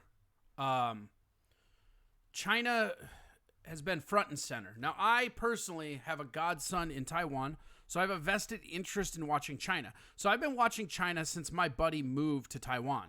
And it's crazy the stuff you see, but what's going on in Hong Kong, the protests, I mean, there's conspiracy theories that think the pandemic was engineered to stop people from protesting in Hong Kong. I do think that it was a lab accident, but I don't think it was, I personally do not think that it was a bioengineered weapon. I think that's a really weird stance to take. But anyways, long story longer, the shit that's happening in Hong Kong is crazy, and it's in trouble. And a lot of people are trying to say, like, let them come here, and there's, like, opposition. It's just really weird, and it sucks because no matter what happens in our country right now, everything is so heavily polarized and so heavily politicized that there's nothing you can really do to actualize anything, you know? This is a really interesting piece. Let's see. Actually, here, let's get caught up on the chat real quick. Zing the Poo, that's pretty funny. Should try it out, Ellie. So I gathered I'll have to check it out. What? Oh, frisbee golfing. They're all trying to get a frisbee golfing. Okay, Discord golf trip then, because I have no idea what I'm doing. Yeah, that's fine. Bring some brewskis and music. It's great. Yep, brewskis. Who talks like it? Bring some brewskis. You get some brewskis? Wait. Hold on. King Kong Dong, are you still in the chat? I think he is. He's right there. It probably takes him a sec. There's a little bit of a lag, so He also might be doing his job and not coming on.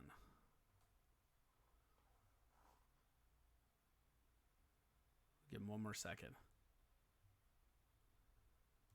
No, I guess not. If you want to join in too, hit our Discord up. It's right there. Pretty great. Pretty fun. Oh, yeah. Here. I just want to hear you say the word brewski. Yeah. Okay, cool. That's all. You can mute it. He sounds exactly like I wanted him to. Brewski. Like, say some brewski. Ah, some brewski. We can go play some Discord brewski. Get some brewski, some music. Great. It's pretty good. I don't know why that strikes me as so funny, but you know what? It fucking does. And that's what I'm here to be, baby. Yeah. Yeah. Wait, hold on. Let's, all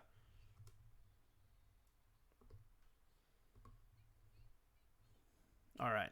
So here we go. This is a Reason article. Love me some Reason. And, oh, yeah, we'll put the... Yeah, do the link. The link will be up in the show page on Discord, so head on over there. And boom, baby. There we go. All right. So yeah, this is an interesting little piece on Hong Kong and people coming here and just about Hong Kong in general. There's a lot going on with that we don't know because the Chinese government keeps suppressing this. And I'm not a big war guy. But if we say as Americans we love to go to war and that's something we should do, I feel like right now is the time to take down Hong Kong. You could go in there and the citizens would help you. You could hold Hong Kong and you could form a union with Japan and Taiwan and then China would just back off because they would have to. And you could make Hong Kong its own country. And Hong Kong, Japan, and Taiwan would become the second biggest economy. So you could like have an Asian European Union, it's not European, but you know what I'm saying, Asian Union. AE instead of the EU or whatever. All right, here.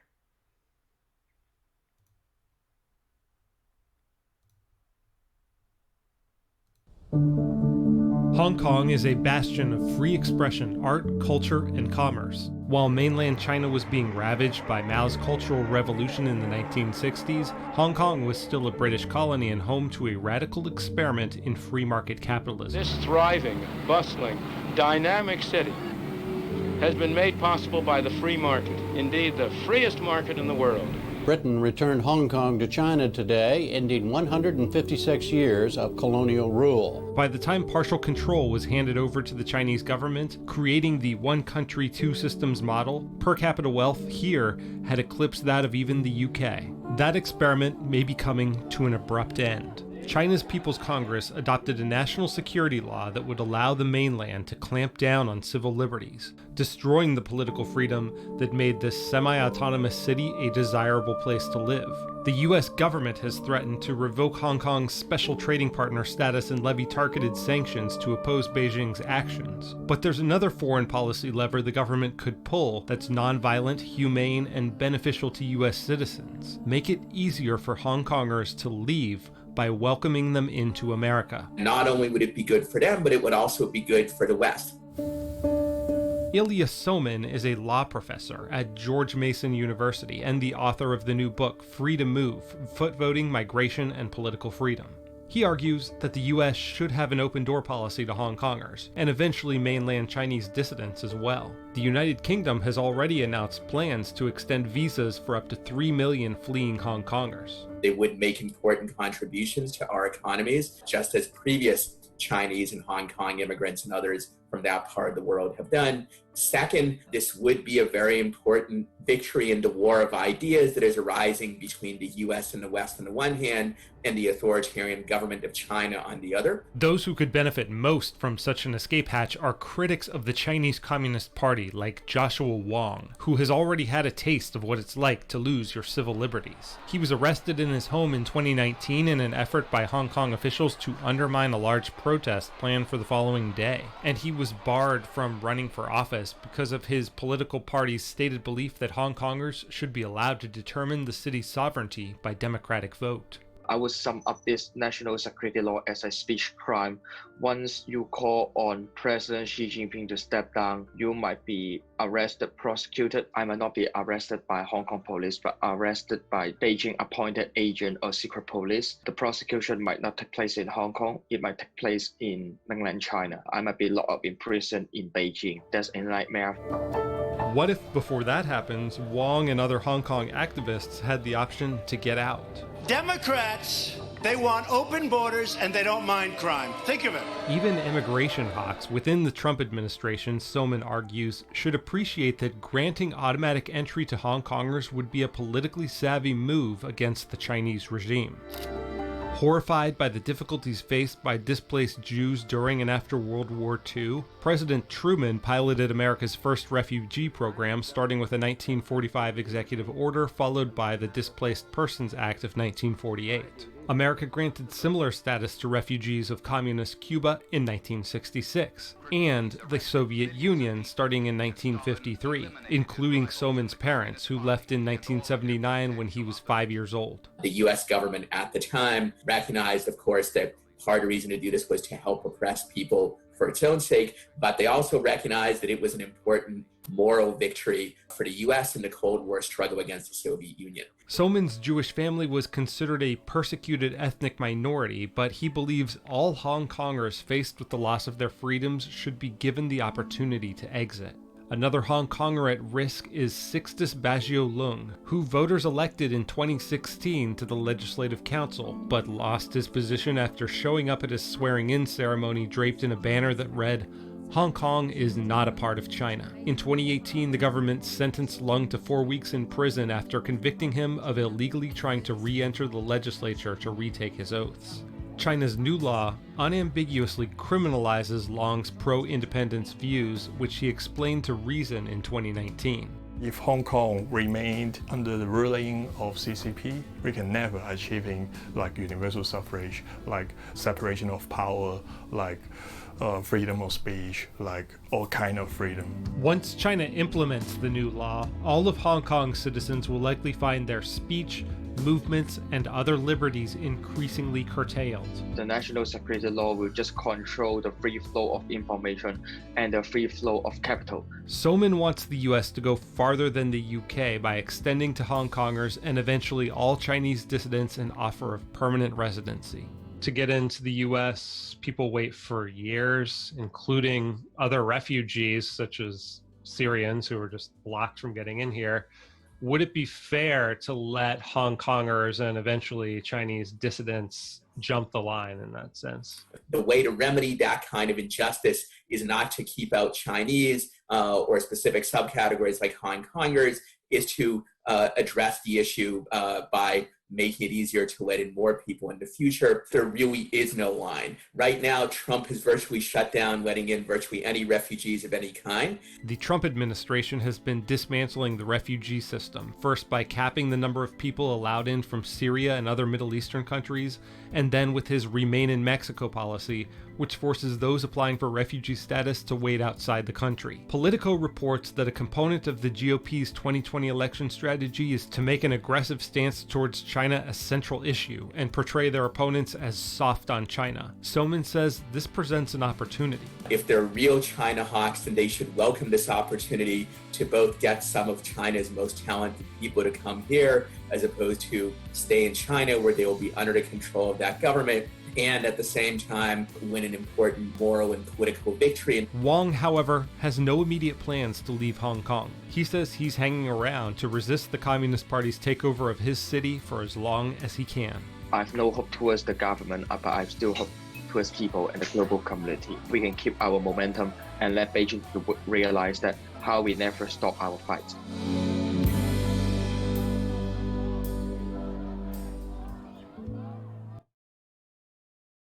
There we go. Hi. I gotta get better at unmuting that mic. So yeah, that's reason about that. I want to find out if I can find the.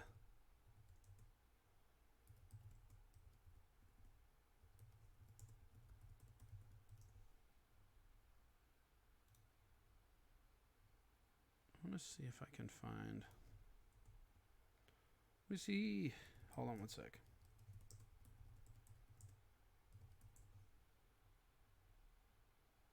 Yeah, so here we're going to...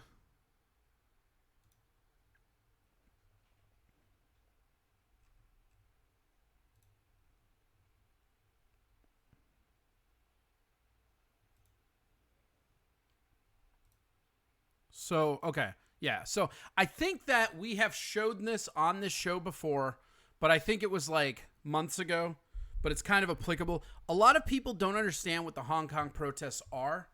And the Hong Kong protests are like, they're this thing that happened because of the way the government structure is. And it's just kind of crazy, really. But this was last year that they did this. This is that Vox one again, which I love these guys for their animatics. But so we're just going to jump right into this again. Like, I know it's a lot of videos today, guys, but bear with me. This one is about the protests, and it just kind of shows you where the start of this came from. Because remember that these protests never died down, and these are almost a year old now. We're coming up on a year. Actually, I think we've passed a year. These protests are now over a year old, and they did not die down. They're just not being covered. You can Google this and find this. But what happened between mainland China and Hong Kong is fucked up. And the people in Hong Kong are basically political prisoners of what was supposed to be their own country. So here, let's watch.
Oh shit, here, I got it. At the Purple Garden Hold Hotel on. in Taipei for 9 days.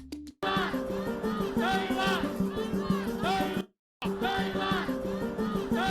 we go, we got it. Sorry.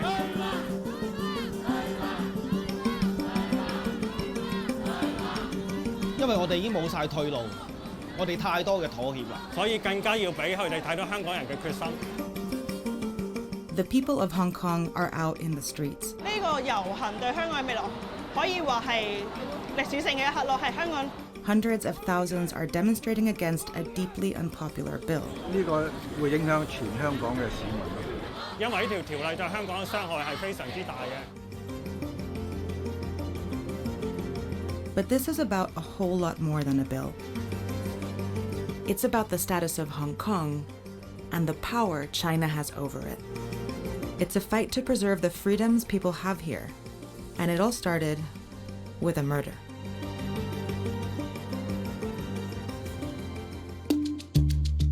On February 8, 2018, a young couple, Chan Tong-kai and Poon Hyo-wing, went from their home in Hong Kong to Taiwan for vacation. They stayed at the Purple Garden Hotel in Taipei for 9 days.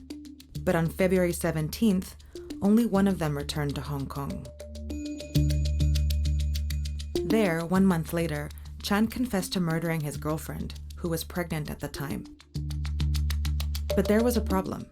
Hong Kong authorities couldn't charge him for murder because he did it in Taiwan. And they couldn't send him back to Taiwan to be charged because Hong Kong and Taiwan don't have an extradition agreement. So in 2019, Hong Kong's government proposed one.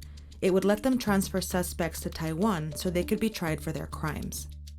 But the same bill would also allow extradition to mainland China, where there's no fair trial, there's no humane punishment, and there's completely no separation of powers. And that's what sparked these protests. China and Hong Kong are two very different places with a very complex political relationship. and the extradition bill threatens to give China more power over Hong Kong. See, Hong Kong is technically a part of China, but it operates as a semi-autonomous region. It all began in the late 1800s, when China lost a series of wars to Britain and ended up ceding Hong Kong for a period of 99 years. Hong Kong remained a British colony until 1997, when Britain gave it back to China under a special agreement. It was called One Country, Two Systems. It made Hong Kong a part of China, but it also said that Hong Kong would retain a high degree of autonomy, as well as democratic freedoms, like the right to vote, freedom of speech, freedom of the press, of assembly. And that made Hong Kong very different from mainland China, which is authoritarian. Citizens there don't have the same freedoms. Its legal system is often used to arrest, punish, and silence people who speak out against the state. But according to the agreement, one country, two systems wouldn't last forever.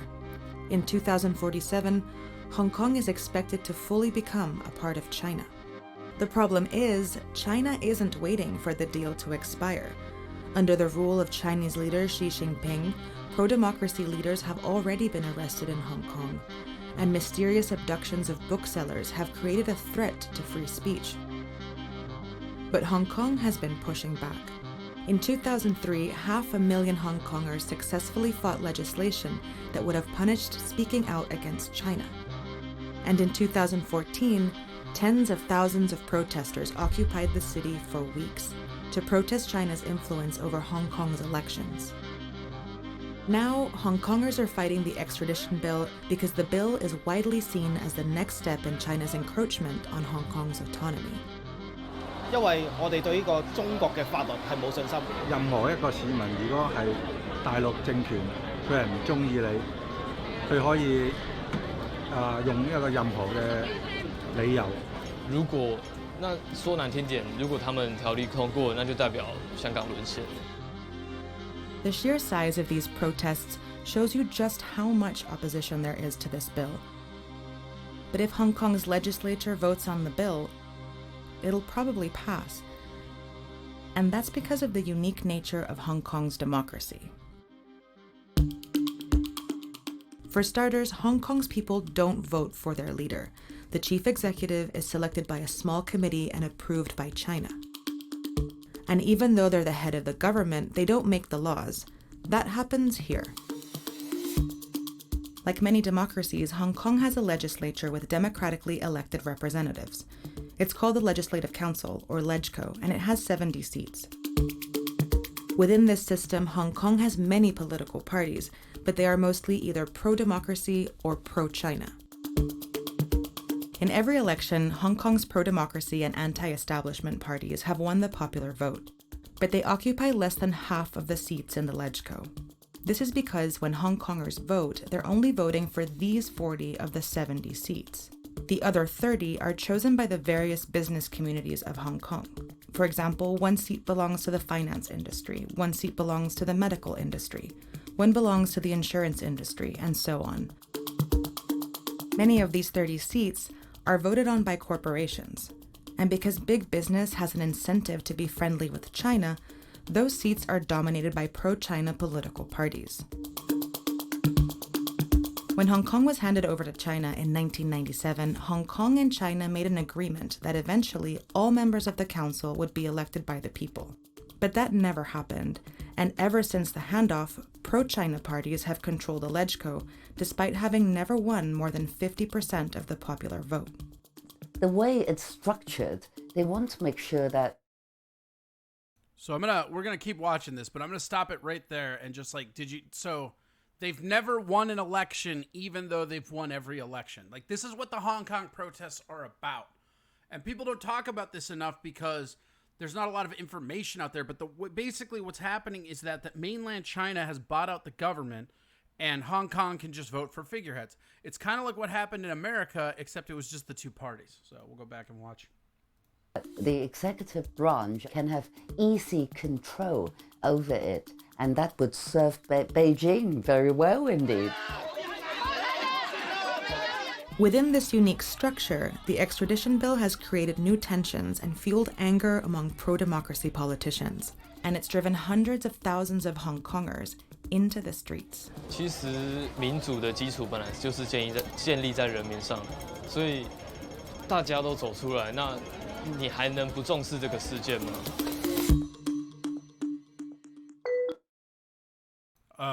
Yeah, Rusty Grammar said that's crazy. So two opposite things can be true at the same time. Yeah, and this happens in America sometimes too. You'll see people will vote for a certain thing to happen, and then once the legislation gets in there, big business or somebody who has bought the lobbyists will actually get in whatever they want. You see that happen a lot with some abortion laws early on when non-abortion laws passing was more popular. Like in Indiana when Pence passed that child. So in Indiana, Pence put a thing through that made it so you have to have a funeral for a fetus that you adopt or abort, even though the people voted against it. So what happens is they give those people those autonomous things. So it gives the illusion that they're in control, when in reality, China's been in control and this shit's about to be handed off to them completely, and it's only going to get worse. Like this Hong Kong thing, like nobody really understands it because they haven't watched this shit. That's why, like, I cannot state this enough. I know I said this yesterday, and I think we watched this very video on this show before, but what Vox is doing on YouTube right now is so amazing, the way they're breaking shit down and talking about stuff, and they keep to the facts of it, which is not what their actual news outlet has been doing.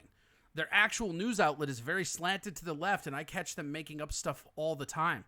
But these things are so good as far as how they explain it. And I think a lot of the times with politics is that they want, like Rusty Grammar is saying, they want to put you in a situation where two things can be true at the same time, and then they just polarize it. So everybody's fighting for or against it. You know, in our country, they do it with a lot of the isms, sexism, racism, all these isms. And what they'll do, like, so for instance, with racism, they will pass laws that target minority under the guise of helping them. No-knock policies, no warrant searches. These were all supposed to keep the community safer, and it was supposed to drop crime in the areas that needed it the most. But all that went up is that crime in those areas went up, and arrests and brutality on minorities went up. And that's like, sometimes the road to hell is paved with good intentions. We all know that. But this is one of those where mainland China's really bad. Like, I don't care if you're on the left. I don't care if you're on the right here in America. I don't care what you think of Trump going, China flu. Like, the reality is China is one of the worst regimes in the world, and they have been for fucking ever. Ask the fucking, go to St. Paul and ask the Hmong immigrants. Like, they came here because fucking China was on the extermination path. Ask the Tibetans. Ask the fucking Huns. Ask all these fucking things throughout history. Ask Japan. And yeah, and that's the whole thing, is the idea is that in our society, in America right now, right, we have this phobia of being phobic. We're all afraid of being labeled this ism or ist or this, right? But it doesn't matter, because the truth usually goes through that. But once you get people to fall down to propaganda, and the thing with China, and the main thing, and they talked about it here, but what they do is they set this bill up because some dude murdered his wife, but they put loopholes in there that made it so they could extradite any political person they want that was disagreeing with them in Hong Kong, which is most of them. Hong Kong is the stronghold of people that are opposed to China that are still Chinese. And so they're extraditing these people to mainland China. And, you know, political activists against the Communist Party do not have a history of living long once they get to mainland China. And that's just what it is. I mean, they'll, like, we're talking about a country that, like, gassed a bunch of people over and over again. You know, like, we all know about the Holocaust, but China has been responsible for 4 or 5 Holocausts throughout history. They're just they're just bad. And the weird thing about it is that it just elevates and it just goes forward. But now in Hong Kong, you had all these expatriates, you had ex-Americans, you had people that came from Australia. It became this British hub because it was basically a British colony. And so you have a bunch of people who are used to a certain form of democracy, even though it's way underneath what we consider to be democracy, and they're actually huge. And it's insane. And this boils over, and even with the coronavirus, it didn't die down. I mean, like, I think their airports are still struck down. We'll keep watching this, but Hong Kong is something to watch for, because Hong Kong, like China's economy is fragile. And without Hong Kong, they can't really do what they do. All right, watch the rest of this.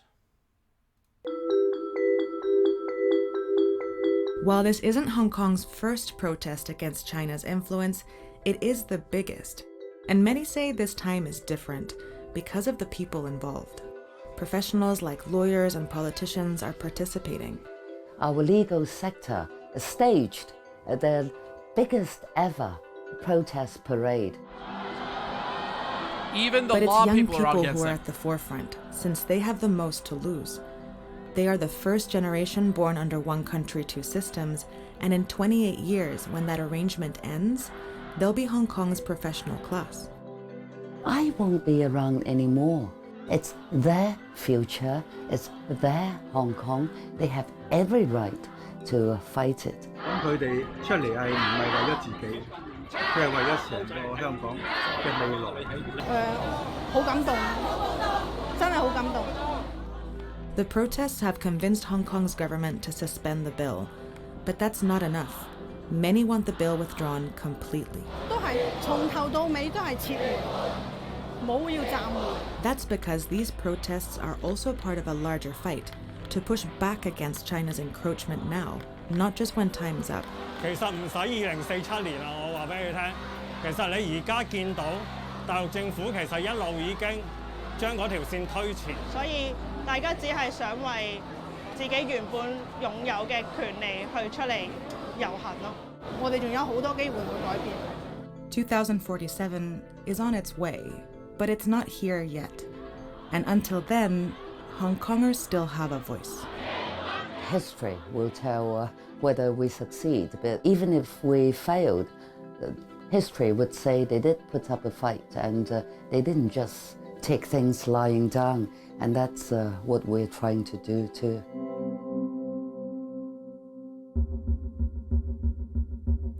So that's that. And again, I just want to say, like, I have the utmost respect for whoever is running the videos at Vox. Like, it's crazy to me because of how bad Vox has become as a news publication, how just absolutely amazing these animatics are of what, like, is happening. It's just amazing. So, I mean, that's the Hong Kong stuff. Was there was another one. Hold on. Yeah, we got there. All right. So, yeah, it's pretty crazy. Let's see here. Let's get back caught up onto the entire paradigm is kind of an expose of what's going on just about everywhere on the planet. Yeah, I mean, what's happening is the citizens are being so in America, what they do is you have two sides. You have the right and you have the left, right? And the left is being filled with weaponized sensitivity. So they're becoming very, very heightened and very emotional. And the right is becoming more fear-mongering, afraid of different stuff and like outsiders, immigrants taking our job, that kind of thing. But also they're just kind of breeding apathy because when your opposition is overly emotional at every turn, that's literally just going to turn you into the most apathetic person ever. You just don't care. You're making a big deal out of everything. And this is kind of why I wanted to get into all this stuff, is because what's going on is creating this weird riff in our culture. And the Hong Kong stuff is like, that's happening there too. It's this establishment versus anti-establishment mentality. And it's not like, I mean, even here we had, we've got protests that are still going on. Like, people are unhappy, man. And that, like, this is why systems historically don't last very long. This is why I've been telling almost everyone that knew me since I was in junior high that we have entered in what historically would probably be looked at as the decline of the United States of America. And it's not that we're doomed. It's not that everything's going to be brimstone and fire. It very well might change into something different. I mean, I have said for a while, I think we're like 7 countries. If we had like a European Union thing where we could just have the different regions be different countries, that might help. The problem is that people want to add all this federal overreach to tell everybody how to live their lives. But it's different. I mean, like, nobody in St. Cloud, Minnesota knows fucking anything about what should happen to people in Atlanta, Georgia.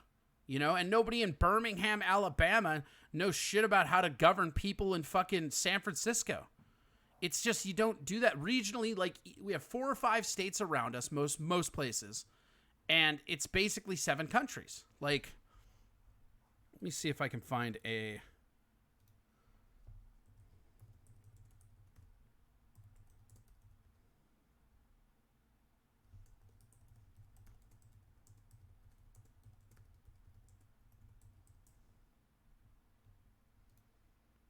See if we can find this.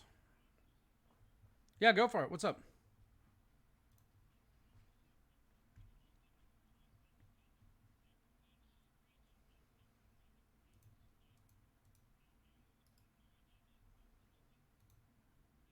Yeah, no, I'm listening. Go ahead.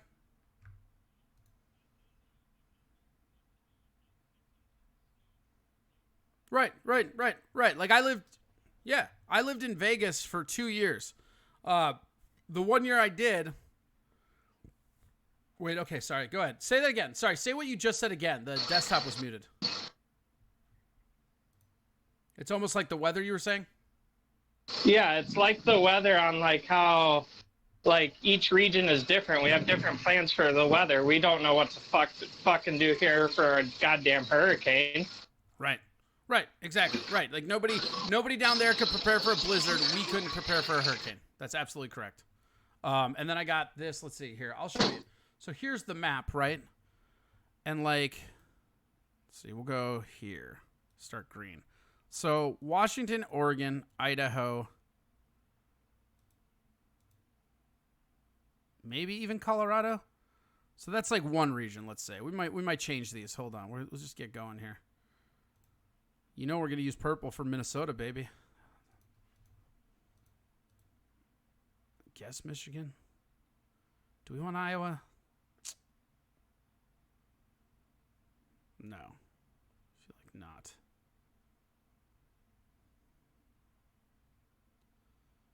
Because of the farmland. Yeah, fine. You know what? We'll take Iowa. It's fine. It's fine by me.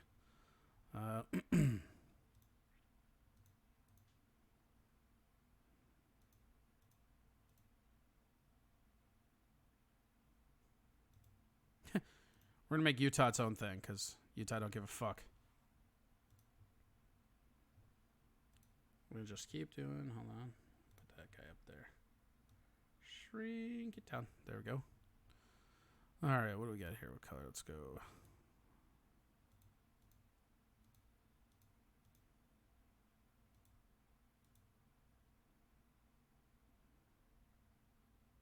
You know what? I feel like Illinois might be more us, if we're honest.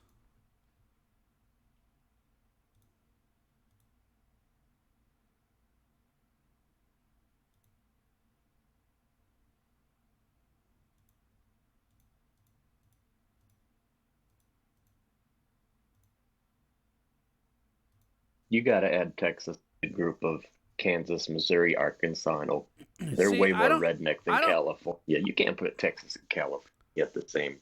No, dude. California, Nevada, Arizona, New Mexico, and Texas are all pretty much the same. Maybe California is its own thing. Here, we'll do this. How about this? We'll go like this. And Yeah, we'll go California here. by There. itself would make more sense. Make it pink. Make it pink. Okay. It's more of a salmon, but whatever. And then I feel like Alaska and Hawaii can be different. Well, it's too close to whatever. Do that. Don't matter. No.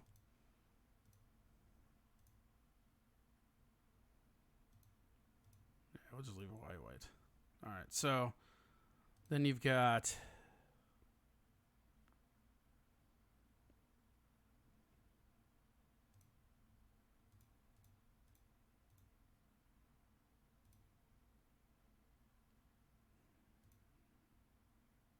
See, so here's my thing with this, right? Is I feel like with Michigan, I feel like Michigan here would belong to this, but the Upper Peninsula would belong to us.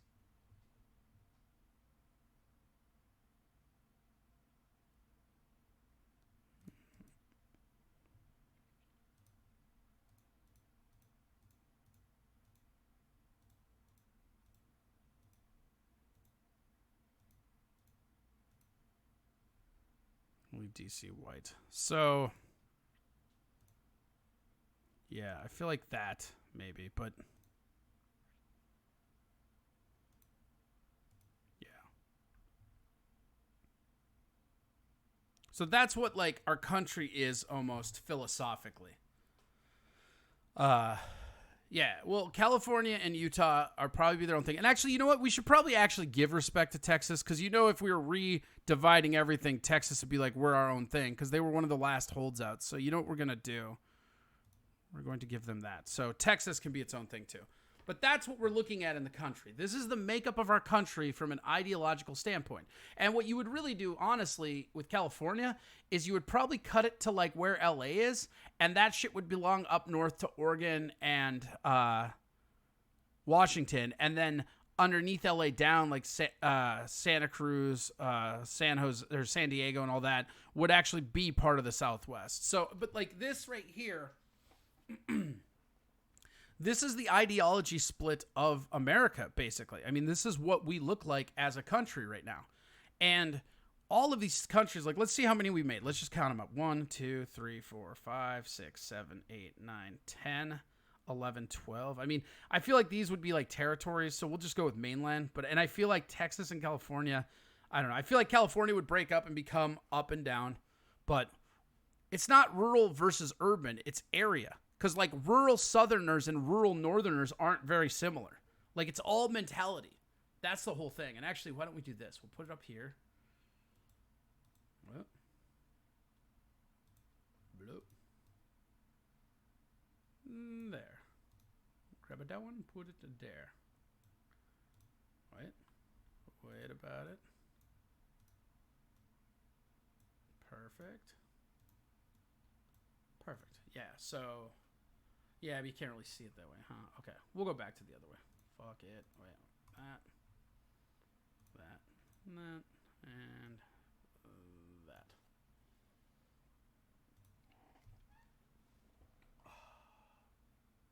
So what you're looking at is this is our country right now. Vote the same. Rural is pro-liberty. Urban is more pro-authoritarian. That's not true. You're just making shit up. That's not the case at all. I mean, fucking Utah, Salt Lake City is very urban, and that place almost went libertarian. Like, it's not like that. You think it is because you probably haven't left Minnesota, but that's not the way it goes. It's different out there. Yes, there is a divide between rural and urban in a form of ideology, but that's not what this is. In Minnesota, that difference is very, very heightened, so I can understand that. But you go to, like, Michigan and Ohio, and you'll see urban areas. I mean, go to Columbus, Ohio. That thing's super urban and super Republican. Go to, like, Florida. Go to every major city in Florida, and you will see giant conservative hubs in the urban areas. So that's not how it really rolls out, dog. Anyways, so in our country, we have these divides, and we're trying to get them all to come together, but the reality is they just might not be able to. And people don't really want to talk about or admit that fact because it's weird. It's a scary notion to think that our country might not be able to operate the way it has for so long. You know, it's hard for people to understand that this is why we have such divides. This is why people in California, like, they think a completely different way, and then they want to impose that thought on somebody in Missouri, and there's backlash. Or the people in Alabama think one way, and the people in Oregon think that's unacceptable, and then there's backlash. But the regional things divide it. But the thing is that we can't go forward with these broken metrics. There's just no throughway on it, you know? Yeah. Let's paint some angry little liberals. All right, right here we've got, right there, let's paint some happy little trees. We'll go up to Oregon. There we go, some happy trees. Oh, that's good. I like that. And the little brush technique. Pat, pat, pat, pat, pat, pat. There we go. Look at that happy little. Let's paint a happy little Texas. Oh, yeah, you don't want to mess with that. You're happy. I wish I had the Bob Ross wig. I'd totally do it. All right, boom, back to me. All right, so this divide between the left and the right is getting so bad that we need less federalism. Federalism is the problem. We need more statism. Like, we need more of our states to call the shots than our federal government. Federalism doesn't do anything. Federalism throws everybody under one blanket and makes everybody play by rules that they don't agree with. That's the problem.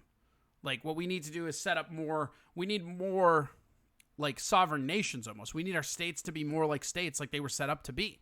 I mean, that's the thing with the system. It's the thing with our economy. It's the thing with a lot of stuff in the world that we don't talk about. You know, everybody talks about, I'm very big on Austrian economics, and maybe we'll go into an economics episode. I don't think the viewers would like that, but I'd do it. It's fine. But the idea is that Keynesian economics or Chicago economics is what we run here. That's what like our currency is based on. But the method of that, the whole theory is that when you need money, you can borrow it. And when you have money, you pay it back. And we just don't pay it back ever. That's kind of the whole thing. And it's all these broken checks and balances. And they're coming to a head because what's happening right now is that we've gotten to a point where the people on the left are becoming more fascist than the people on the right. And the people on the right have actual Nazis in their party. Like, so the Nazi comparison is, I know, like, we joke about it or whatever, but I mean, like, there are actual Nazis, and most of them are Republicans. But the people on the left that are fascists are way worse because it's more nefarious. One of the things that's been happening is they have been undercutting and censoring specifically right-leaning news. I mean, like, right stuff is getting censored all over the place, and that's a problem moving forward. And we got a lot to talk about on that for sure. Let's see what Tom's doing first. We'll check in with Tom, and then we'll jump back on our tangents. I love that. I love just wandering around and doing whatever the fuck I want. That's when the show's fun.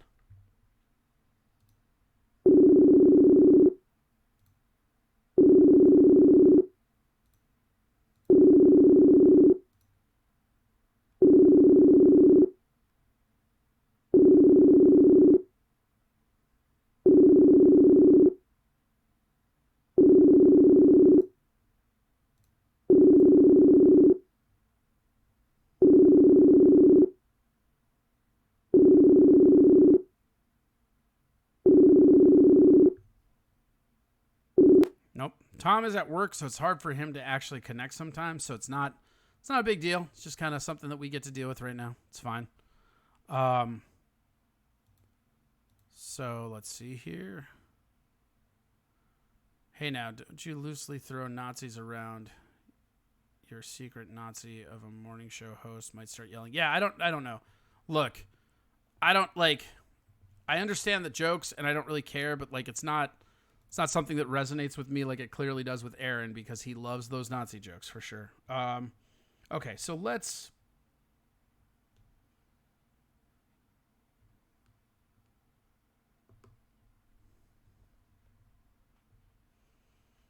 I just want to see...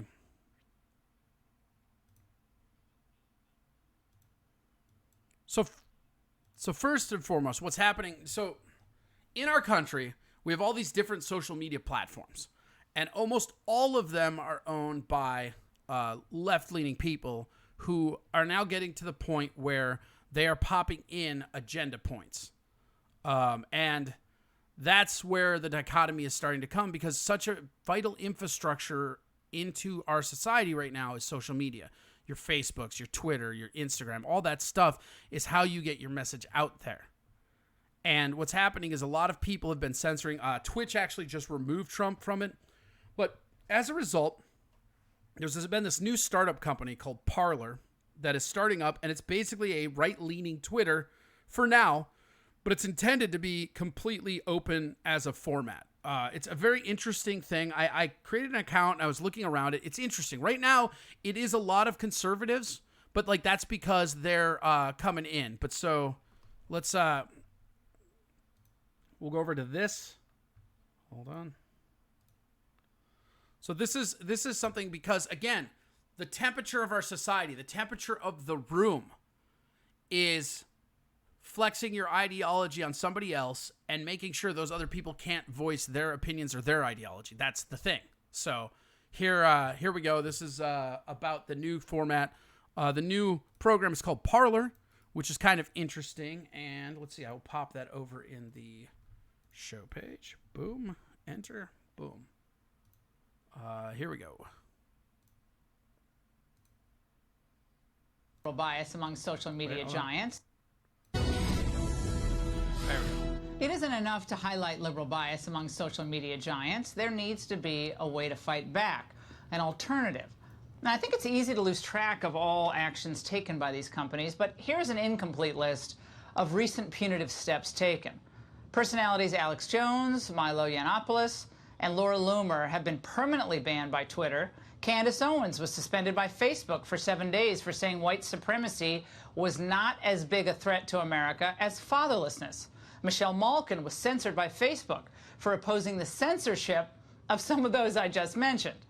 And perhaps most jarring, Dan Scavino, Trump's social media director, he was temporarily banned by Facebook in April after his posts were flagged by, quote, an algorithm.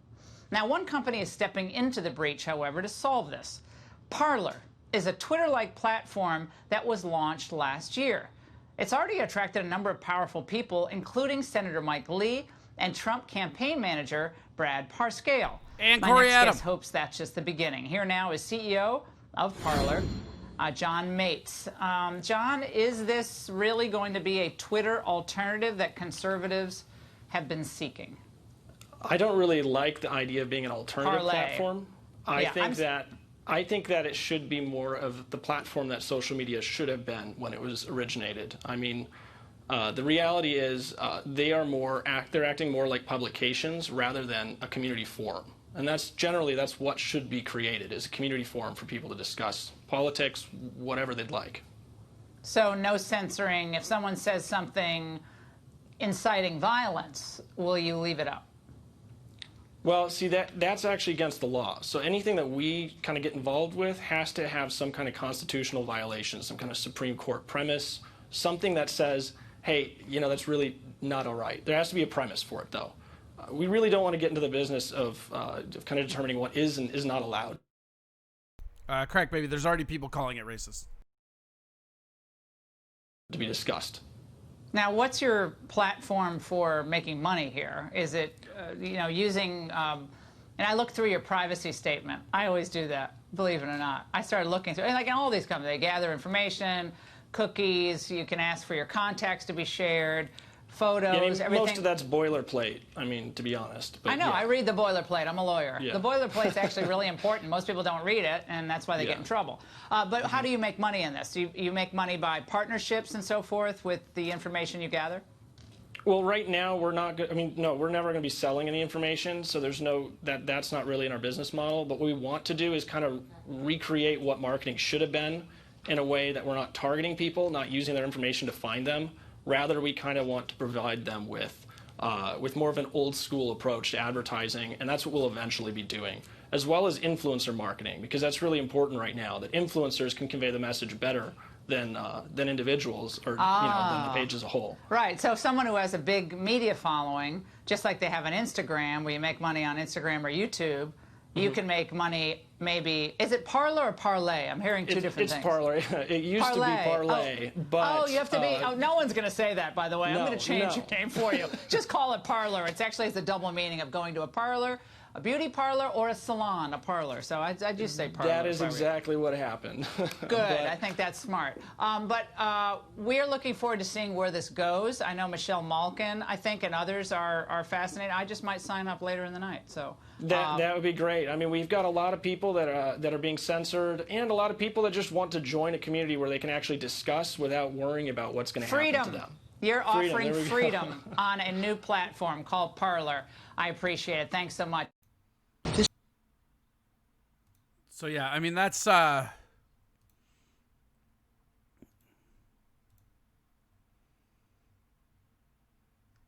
there's there's one other one.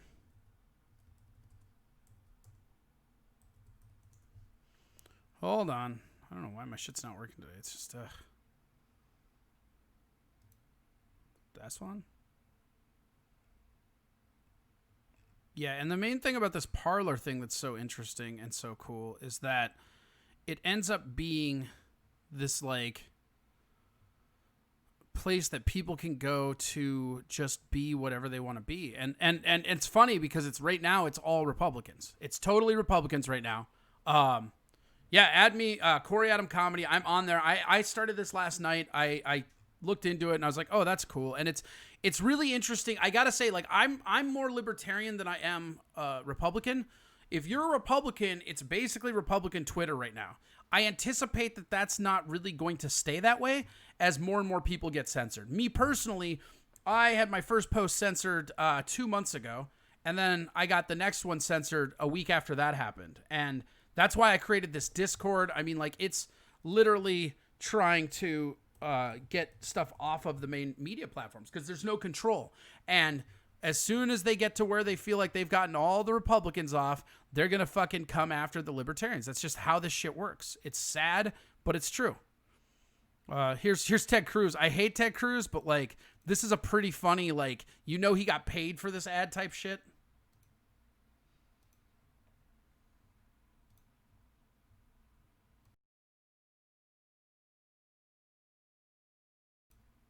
Oh, shit. They're so run by hold on. Here we go. There you go. Go. Twitter, Facebook, Google, YouTube.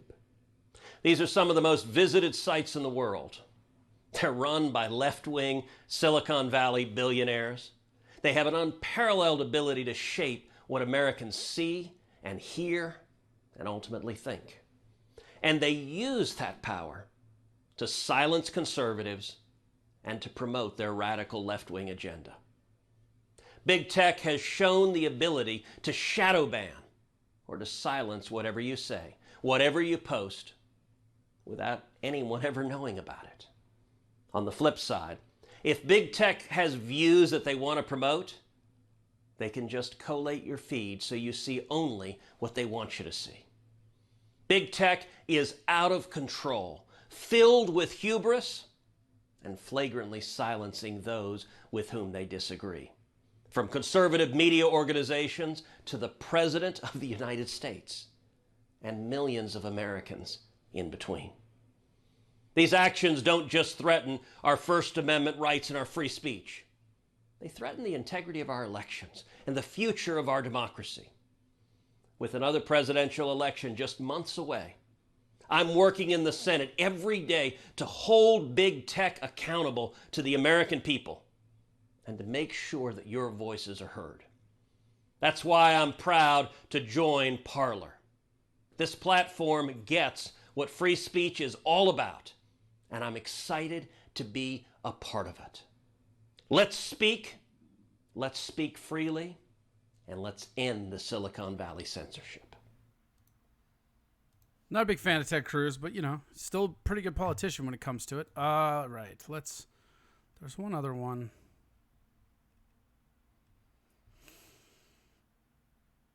Where the fuck did it go? Is it this one? I had like a whole nother one queued up. What the fuck? Oh, yeah. So here is...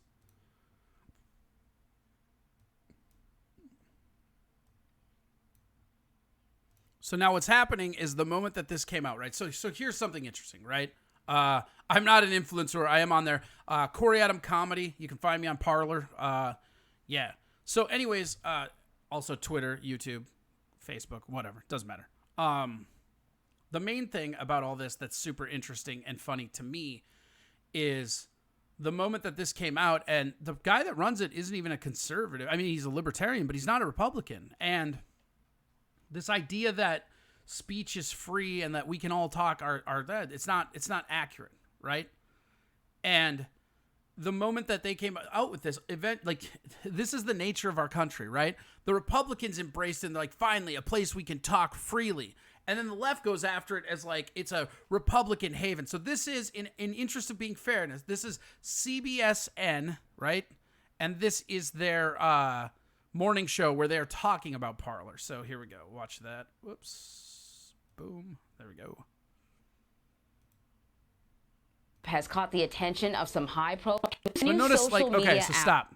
So notice right away, and this is, we're gonna, you know what I might do is I might actually do an episode about propaganda, because I mean it's real funny at times to me. Like, this shit cracks me up to no end. Like, okay, so we've already discussed that the Facebook is censoring conservative thought. It's out there. If you are a right-leaning person, you've probably been in Facebook jail. That's the reality. There's a lot of people that say horrific thing on the left side, And it just doesn't happen. Yeah, we should get Star Riser on Parler. I'm into that. That is pretty great. But so check out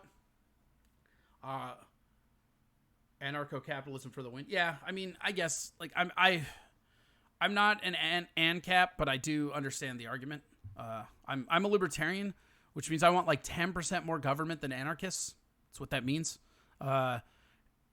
ANCAPs want like 5% more government than pure anarchists, basically, in the spectrum. But but like, look at the language and the verbiage, right? So we just watched stuff that was targeted towards the right, and it was saying, finally, we can speak freely. Finally, we can be ourselves. Finally, we can get away from this liberal censorship, right? Now we go over to the left side of the aisle, and right there, we just see it. It's below me right now. The first thing out of their thing is far-right users find new social media platform. But that's not what's happening here. Like, are there far-right people on there? Yeah. But there's more moderate and big-name conservatives who are not far-right. Most of your elected Republicans are not far-right, guys. I mean, like, you may think they are, but they're not. And this is where it all starts. This is where it all stems. You go into it. So what I wanted to do is I wanted to show you this, because this is what we're going to do with some news, I think. Is I don't know. Next time I see it happen, I'll do an episode on it and I'll show you. But where you go to get your news is so important on the narrative you will form in your mind. For me, whenever something happens, I go find a left source, I find a right source, and then I go watch a couple libertarian stuff. Like, I like the libertarian stuff because it resonates with me. But I can't watch all libertarian stuff or I end up in that bubble. And that's the trap. And that's the thing about Parler is right now, Parler's kind of its own bubble. But if they stick to the idea of free speech and not really going, people will move over. And especially if Republicans start to congregate there, eventually the liberals will come to troll them. And it's just interesting to watch this develop. But watch this story in comparison to the other story and know that there's not really a political affiliation with this app. This app was literally started because some libertarian guy got sick of being censored by Twitter. So he made a Twitter where they won't censor people. That's what it is. We just watched Ted Cruz hail it up as like this whole machination of holy. We just watched Fox News go, finally, this is the left calling it a far right. None of that is accurate. The truth is always in the middle. Rational thought cannot be lost in irrational times, or we lose. We lose it all. Has caught the attention of some high-profile conservative figures, including members of the Trump campaign. The app, called either Parler or Parler, depending on how you pronounce it, currently hosts 100,000 users, but the president's campaign manager has been pushing Trump to join, citing bias against him in Silicon Valley. Parler, or Parler, is one of several alternative social media platforms that cater to the far right. So joining me now is CNET senior producer Dan Patterson. My first question is, how do you pronounce that? And my second question is, what is it? We have reached out to Parler or Parler for clarification. Right. This is one of many alternative social networks, but we might want to put that in big air quotes because Tumblr or Pinterest could be considered alternative social networks, at least to the mainstream networks like Facebook and Twitter. In this case, Parler or... So, all right, see what he did right there? He comes on, and again, they're still pressing this narrative that this is only far rights. That's not what this is at all. There are way more conservatives on it at first because they're the ones that are being, I don't want to say persecuted, that's not the right word, but they're the ones that are being targeted heavily by censorship. So of course they'll be the first people to migrate. But do you see what this guy did? Is he's trying to create a distinction. He's like, well, first, let me just say, you know, like Pinterest, Tumblr. He's mentioning these lesser things that are also awesome niche apps, and he's trying to put it in context with the narrative that he's about to drop, which will be like, you know, oh, this is for Nazis or something. Watch, this is what he's doing. They set up the verbiage for where they're going to lead you. This is how the media gets you. And if you can't see it, if you can't interact with it, you're fucked. You got to understand how this works. Parler is in the cluster of alternative social networks with other sites like Gab, Minds, MeWe that are favored by... All right, so there's another one. Now, he stopped that, and he started basically calling it a bunch of apps that nobody ever fucking heard. Big Dragon 198, what up? Hello, how are you? Just talking a little bit about Parler. It's pretty interesting, right? Pretty cool. All right, so this is what I'm fucking talking about, though. This whole ordeal, listen to this guy talk versus the other stuff we watched. conservatives or members of the alt-right who have grown disenchanted with Facebook and What members of the alt-right? Is the alt-right still a thing? I haven't even seen an alt-right thing in forever. Twitter. So the CEO says that they will not ban any users. Do they run the risk of running afoul of the FCC or, other regulatory bodies? Well, they have said they won't ban any users, but so have many of the other alternative social networks. Most famously, Gab. Of course, after Gab encountered a number of troubles, they came back with lawyers who said, well, under certain circumstances, we will maybe suspend accounts. So I would imagine that this is very nice rhetoric, but in reality, all of us at the end of the day do what our lawyers tell us to do. But I presume that the whole sort of reason behind this is the protection of free expression, the celebration of that, and so that's how they're sort of carving out themselves as different from some of these other platforms. Well, this has been, free speech has been conflated with this outrage over what conservatives call shadow banning.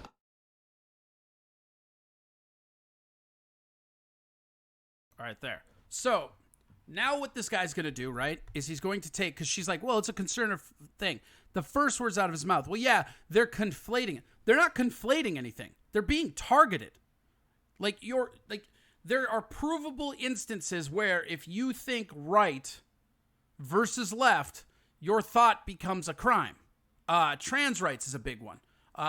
Dead naming is a harassment thing on most of social media platforms.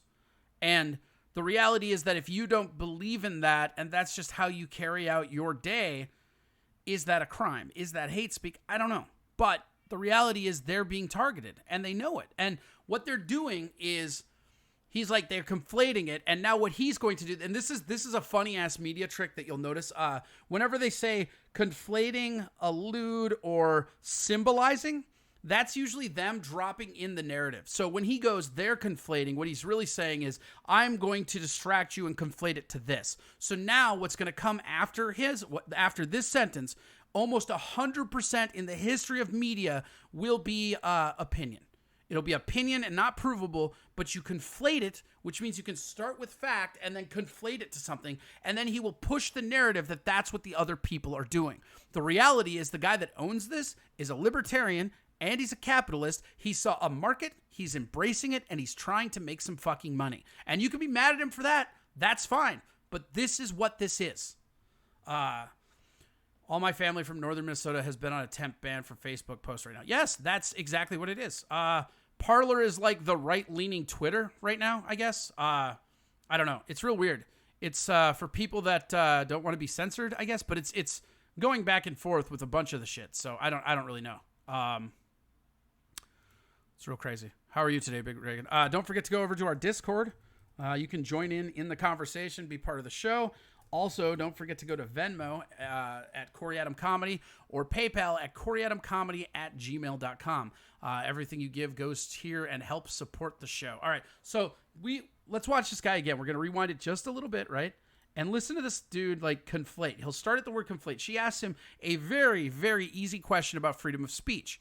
But instead of answering that question, this dude's about to lay down some heavy narrative and then steer the entire conversation over to the left. The ideology that he's pushing is a left narrative that you should be scared of anything that Republicans are doing because there's Nazis there, or far right, or whatever they want to call it. That's the narrative. Because again, it's all based in the propaganda stylings, right? So Democrats weaponize sensitivity. They make you hypersensitive. Everything. Oh, better watch out. Conservatives are gathering on a different app.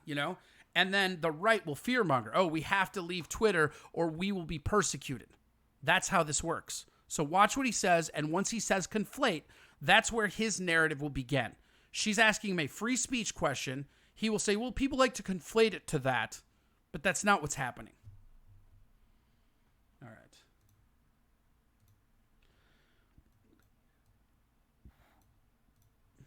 All right. So right here.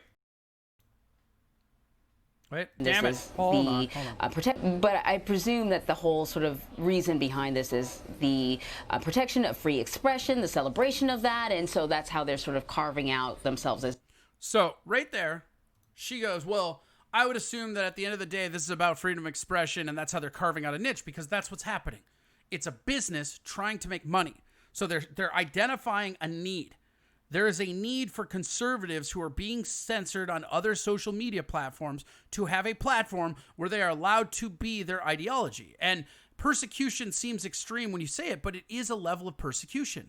And this is kind of the weird thing about our society right now, is you have a bunch of people on one side that are calling for justice and activism and all that, but they're literally browbeating everybody else. And that's the thing. That's the whole ordeal in this.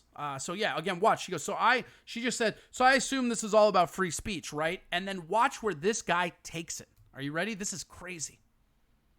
Is different from some of these other platforms. Well, free speech has been conflated with this outrage over what conservatives call shadow banning. They claim that social network. See how he's using phrases that nobody said, oh, shadow banning and this and that. No.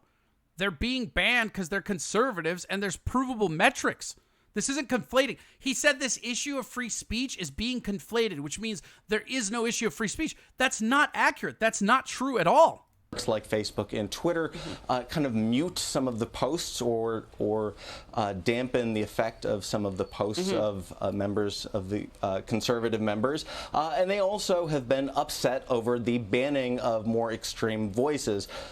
Mainstream social networks, and we have spoken with Facebook and Twitter about this, say, hey, look, we are private companies and it's our right to say the types or define the terms of the types of content we want on our network, just like any. So that's an important distinction that Facebook and Twitter are starting to do, is they're backing off and they're talking about how they're a private company, they're allowed to do what they want to do, whereas even 2 years ago, they were defending this, saying they weren't doing it.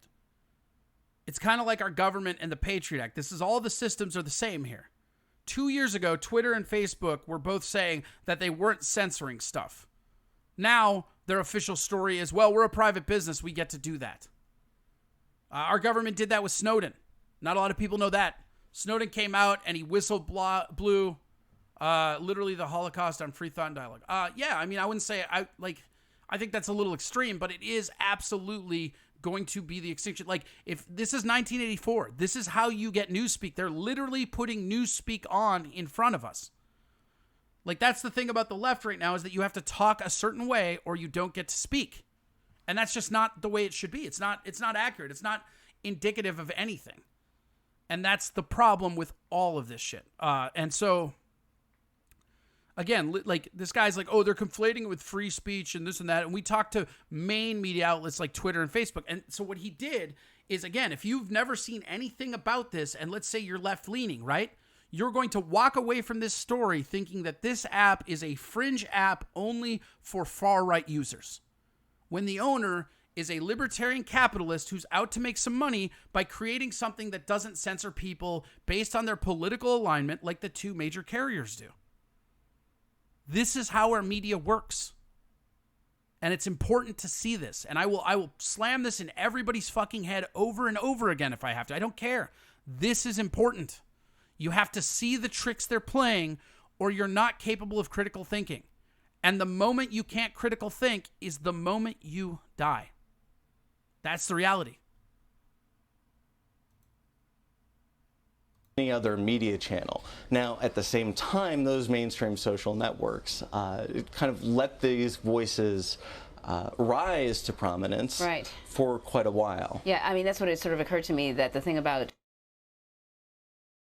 Did they? Did they let them rise to predominance? No, because check out what they're showing. They're showing Trump. What they're trying to do is they're trying to put it in your head that apps like this are how Trump got elected. And now they're showing a bunch of out-of-context Trump tweets to just reaffirm that narrative. And they don't even have to say it. They do not have to say it. They lay down the foundation for it, and then they just skew you with a bunch of really, really opinionated op-ed bullshit. And then, when you're there, you're comprised of all these 4 or 5 things that are nonsense. They don't mean anything, but you start to see this pattern, and then you form the narrative in your head. This is how they get you. This is how propaganda works, literally. The criticism that Twitter has received has to do with giving some extreme voices a platform. Meanwhile, they're being criticized on the right for sort of silencing them. Do we know if this is actually happening or not? Well, we know that some accounts are terminated or banned. Right. So you do. So you guys all follow this, right? So at first, they were conflating it to free speech, but this guy knows that it's about free speech. Like, this is what I'm saying. Like, and it's not even like we're getting so lazy as a society, they don't even have to try to hide it from you anymore. They can do it out in your open. And this is how we get all this group tank bullshit. People aren't able to critically think because of the way they interact with the group think. And this is exactly what I'm talking about. They form these narratives off snippets. This guy just said that they're conflating this to free speech. And then they're like, well, is that going on? He's like, well, yeah. I mean, it's like whatever. King Kong Dong says, man, this is like the opposite of Tucker Carlson, Cruz, Tucker attacks, left.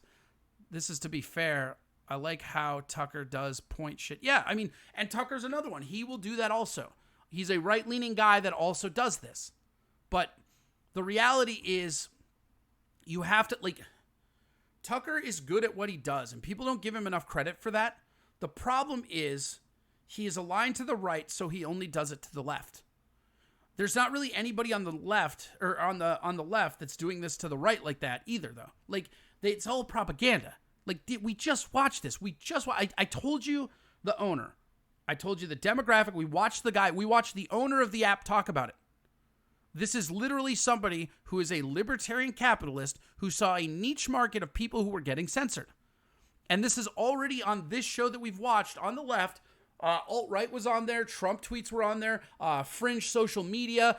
They referred to the main ones so that they downplays it. And then this motherfucker talks about how they were conflating it to free speech, but then admits that it was about free speech. And now he's going to add a bunch of quantifiers to roll back on that. Yes, South Park might be the fairest news outlet we have at this point. That's fucked up. But listen to the way, and she's asking him legit questions that she knows. I don't know if she knows, but she, like, so far, the reporter's doing the right thing, but this guest is doing those little fucking snake and weasel things that you see. Watch. So listen to again how they work. Like, listen to her question, okay? Some extreme voices a platform. Meanwhile, they're being criticized on the right for sort of silencing them. Do we know if this is actually happening or not? Do we know if this is actually happening or not? Remember, this guy said it wasn't happening less than a minute ago in this interview. He conflated it. It's a conflation. So it's not happening, remember? Well, we know that some accounts are terminated or banned. Right. Well, we do know that some accounts are terminated or banned.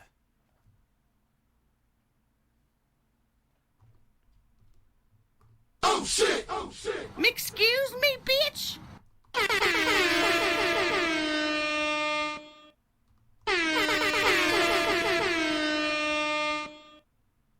Oh shit! Oh shit!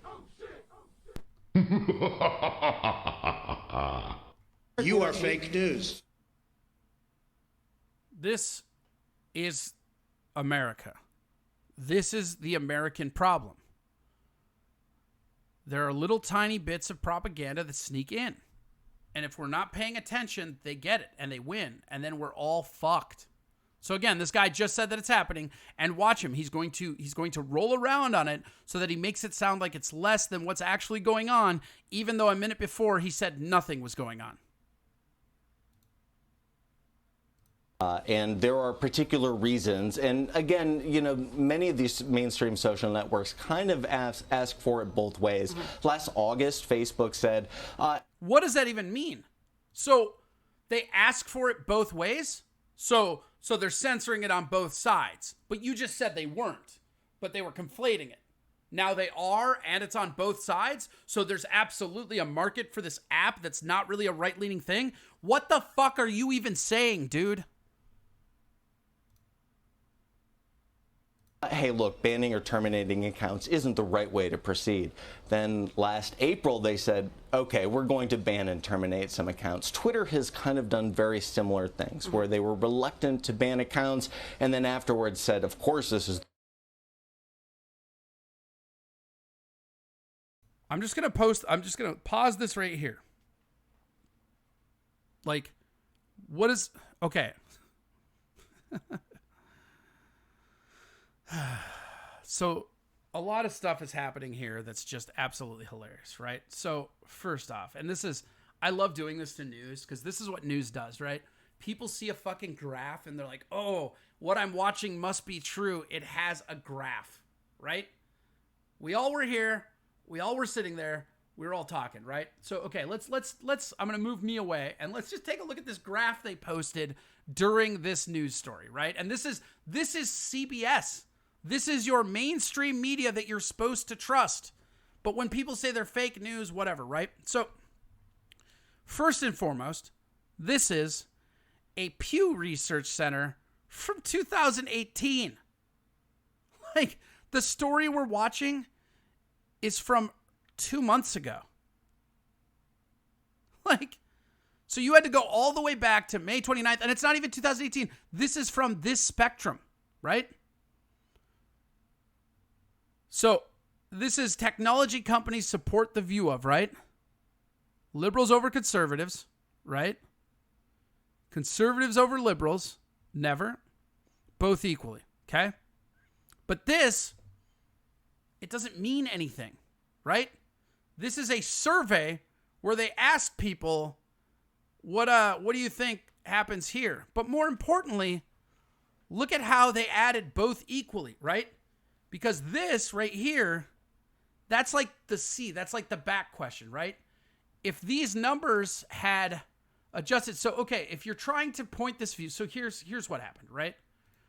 They had to go to a specific time frame, which is this very short, and this is May 29th through June 11th. That is May a 30 or let's say it's 31 days in May. I think there's 31 days or is May 30? I don't know. But let's give it the extra day. Let's say there's 2 days in May there, right? 3 days we'll give it, right? So, and then to June 14th. So that's 4 days.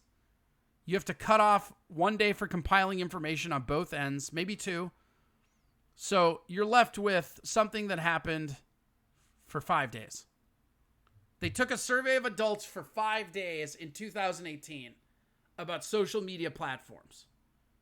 But more importantly, when they asked them who they thought they supported, conservatives, liberals, or both equally, like, the people that pick sides are the only ones that really matter.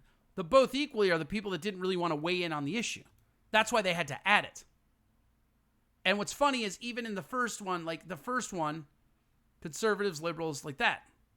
Right, but more importantly, and this is the exact point of it, not only does it not apply to the current climate, it's absolute garbage because it's a survey on the street. That's like me going to my gas station, asking 10 people what they thought of the internet, and then pressing it like it's fact. And the news does this all the time. You have to watch when they do these fucking graphs because this is what they do. They take the graphs and they slam them, right? The other thing, too, is that they do the little short stack, too, where, okay, see how this graph only goes up to 60? You could have made this graph, so right here, right? You see how it only goes up to 60? This graph goes up to 100% to act like there's a ceiling when there's not. Like, you could easily put this down as 60, right?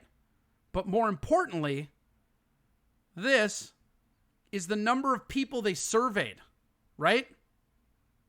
So they asked 60 people, right? And here's the other thing, too. What the fuck is this divide? Like, you already are only surveying for 5 or 6 days.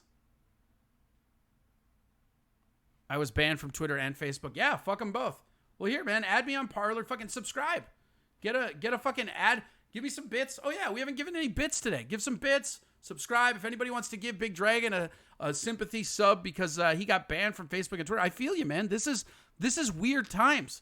And the fact that if you don't think the group think tank norm, you have to exist outside of it is very crazy to me. It's just how it is. But okay, so let's get back to the story. Again, this has nothing to do with anything. And if you look at this banner that's up again, far-right users find new social platforms. Concern about censorship causes some Trump supporters to consider Parler app. Right? And that's exactly it. It means nothing. Not only is it not applicable to the conversation at hand, but you presented a graph that doesn't mean fucking anything. Let's keep watching.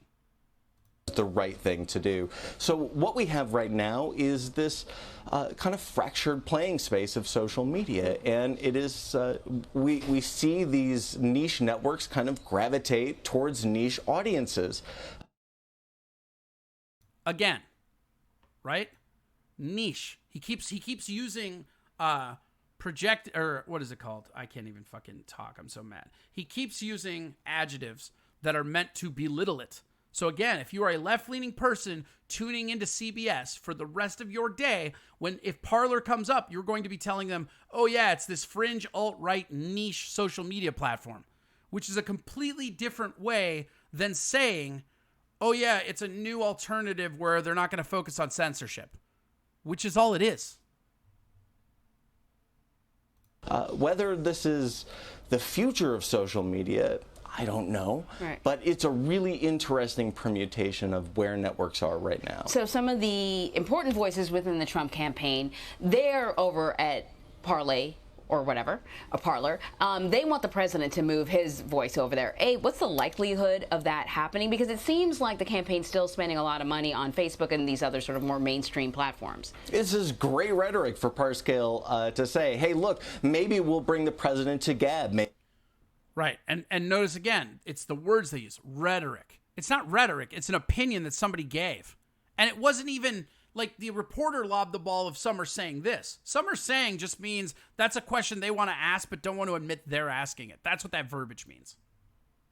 Maybe we'll bring the president to Parler. Yeah. Look, but Parler has 100,000 users. 100,000 users. 100,000. Look, there is no chance the president or anyone else is going to give up millions or tens of millions or even hundreds of millions of followers. And look, at the end of the day, it's... Okay, so here's another one, right? Digital ad spending. Democrats, Trump campaign. What is that, like... What does that even mean? Like, what the fuck does it... Why? What is this? What does it even mean? Like, they're trying to show how much money Trump's spending on Google and Facebook, but that doesn't, like, that's not what we're talking about. We were talking about Twitter. This doesn't even have Twitter in it.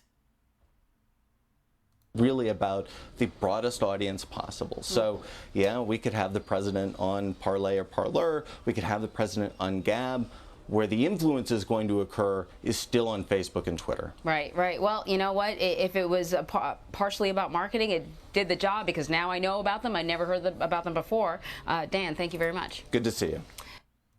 So this is, again, that's just where we are as a society. And I want to, just in the interest of being fair, whoops.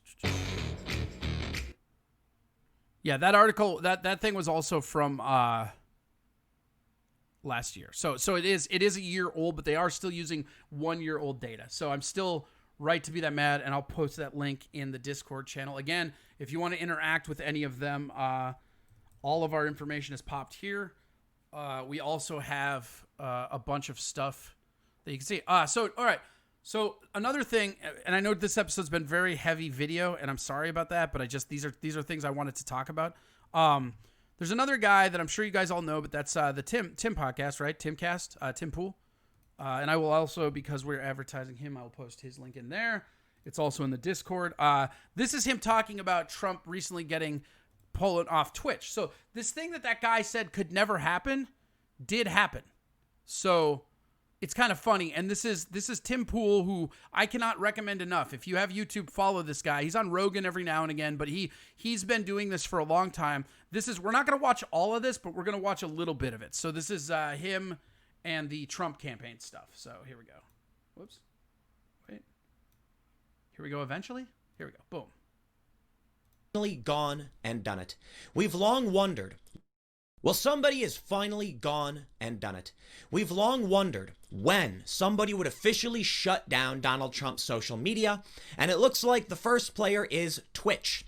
They have shut down the official Donald Trump campaign account for hate speech. In a recent interview with The Federalist, Donald Trump was asked if he thought Twitter would ban him, And he said yes, but he believes before the fall. Now, he was asked about joining the new microblogging site used by conservatives, Parler. He said he might do it. But what we're seeing here is not just impacting Trump, right? So they suspended his account. We'll see what happens with Facebook, Twitter, YouTube, other platforms.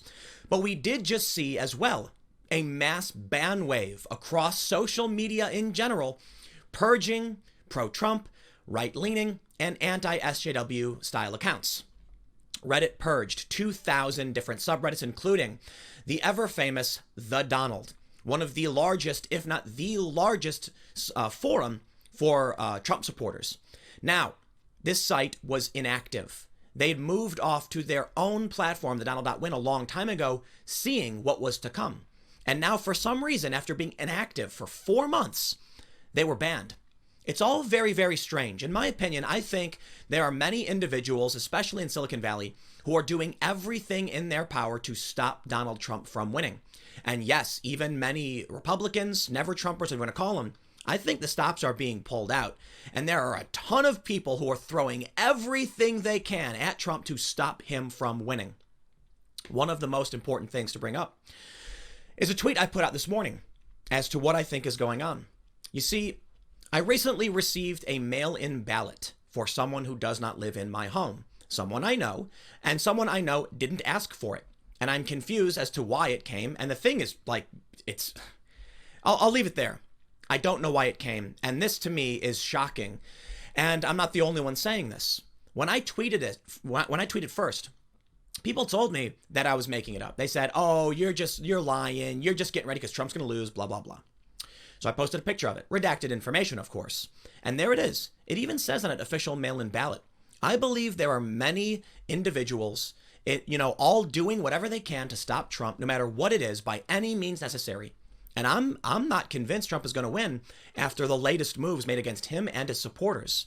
So that's what we're going to be talking about today. The first thing that I want to lead with is what's going on with this suspension and what's happening with this mass purge of various subreddits, including one of the subreddits that was purged was right-wing LGBT. Now, how does that happen? Because right-wing, I guess. Let me tell you something, guys. Before we get started, head over to timcast.com/donate if you'd like to support my work. Now, let's get serious for a minute. I think it's only a matter of time before they delete me outright from all of these, all of my channels, everything. I'm not kidding, man. I really do think it's coming. I think it's coming sooner than all of you realize. Maybe not. Maybe I'll be lucky. I've gotten a ridiculous amount of views. My numbers are way up. Subscribers are way up. But I've got over, 1 million plus subscribers across my channels. I think I may even be, getting close. I think I may be at actually over 2 million subscribers across all of my channels. I can't imagine they're going to allow me to keep doing what I do. I mean, and I'm talking about YouTube, because they've taken other people down. Other social media companies are taking other people down. And so why would they leave me remaining? Well, look, to be fair, I am the milquetoast fence sitter, right? My opinions are rather tepid, but I don't know, man. I'm just not confident. I mean, when I'm calling out things like I'm about to call out, I imagine it's only a matter of time before I'm gone. So for the time being, you want to support me. timcast.com/donate has, a variety of ways to do that. There's PayPal. There's a P.O. box. The best thing you can do, I guess, is share this video so we can get out the message to the best of our abilities when we can, or as long as we can. And if you just want to watch, then subscribe. Hit the like button, the notification bell, and let's read the story first from CNN Business. Twitch suspends Trump campaign account. They say Twitch, the video streaming service popular with online gamers, has suspended an account belonging to the Trump campaign, becoming the latest tech platform to take action against President Donald Trump. In a statement provided to CNN, Twitch, which is owned by Amazon, said that hateful conduct is not allowed. What hateful conduct? Yeah, Trump's political platform itself. Have you been paying attention? A couple days ago when Mark Zuckerberg announced they were banning ads that speak, say negative things about various groups, including immigrants. Well, there goes a large portion of Donald Trump's platform. Build that wall, gone. He can't put ads about that now. He can't even hold rallies where he speaks about what he wants to do because it's hate speech. There you go, man. They say, in line with our policies, President Trump's channel has been issued a temporary suspension from Twitch for comments made on stream. And the offending content has been removed, said a Twitch spokesperson who requested anonymity out of concern for safety issues that might arise if they were named in connection with the company's decision. The content that Twitch said violated its policies on hate included a video of Trump's 2016 campaign rally. Wow. In which he said when Mexico sends its people, they're not sending their best. That's apparently what they're referring to. Another video that Twitch said violated its policies was video of Trump's recent Tulsa rally, in which Trump spoke hypothetically of a very tough hombre breaking into the house of a young woman. Twitch's decision came days after it said it was stepping up its efforts to combat hate and abuse on its platform. The Trump campaign did not immediately respond to a request for comment. We have another story. Reddit bans r/the Donald and Chapo Trap House. The Donald got banned. Now they've migrated off Reddit a long time ago. It's not surprising though. Listen, I think there are various individuals in various industries that are going to do everything in their power to stop the president. Okay, and that includes shutting down Trump's past and current policy ideas. I don't think the people at Twitch, the people at Reddit, necessarily are twirling their mustaches and saying, yeah, we must stop the president. But we have seen leaked video from The Verge, for instance, after Donald Trump won the first time, where people at Google were, I believe they were crying, talking about how they were deeply offended by Trump's victory. Do you think these people would just sit back and do nothing? The first mistake people make, and it really frustrates me, is the conspiracy theories. It's much worse than that, okay? People seem to think there's a cabal, a secret group of people, with top hats and monocles laughing, I'm going to defeat Donald Trump, and they collude at this big meeting. I'm sorry, man. It's actually much more terrifying and much simpler than that. A lot of people with a lot of power hate Donald Trump and will use their platforms and their positions to hurt him. It's that simple. No one from Twitch needed to call up Reddit and be like, hey guys, we're going to do this. This just doesn't need to happen. Twitch just said, shut his channel down. Over at Reddit, internally, they're like, shut the channels down because they don't like Trump. There doesn't need to be a conspiracy at all. It's a standalone complex, right? That's the idea, that so many things happen that seem similar, that people assume there's a concerted effort, assume a conspiracy. All of these different groups are acting as individuals, and it's going to hurt the president. And now I want to read you the story about what's going on in the digital space. Before I do though, I want to sort of tie this together with something that happened the other day. I talked about the mail-in voter fraud in Paterson, New Jersey, and how it's impacting me. So I'm showing you this because this is a mail-in ballot that arrived at my house for someone who does not live here and who did not ask for it. The reason I'm showing you this is because it seems like a bunch of things are lining up to make us question what's going to happen in November. It's chaos. It's absolute chaos.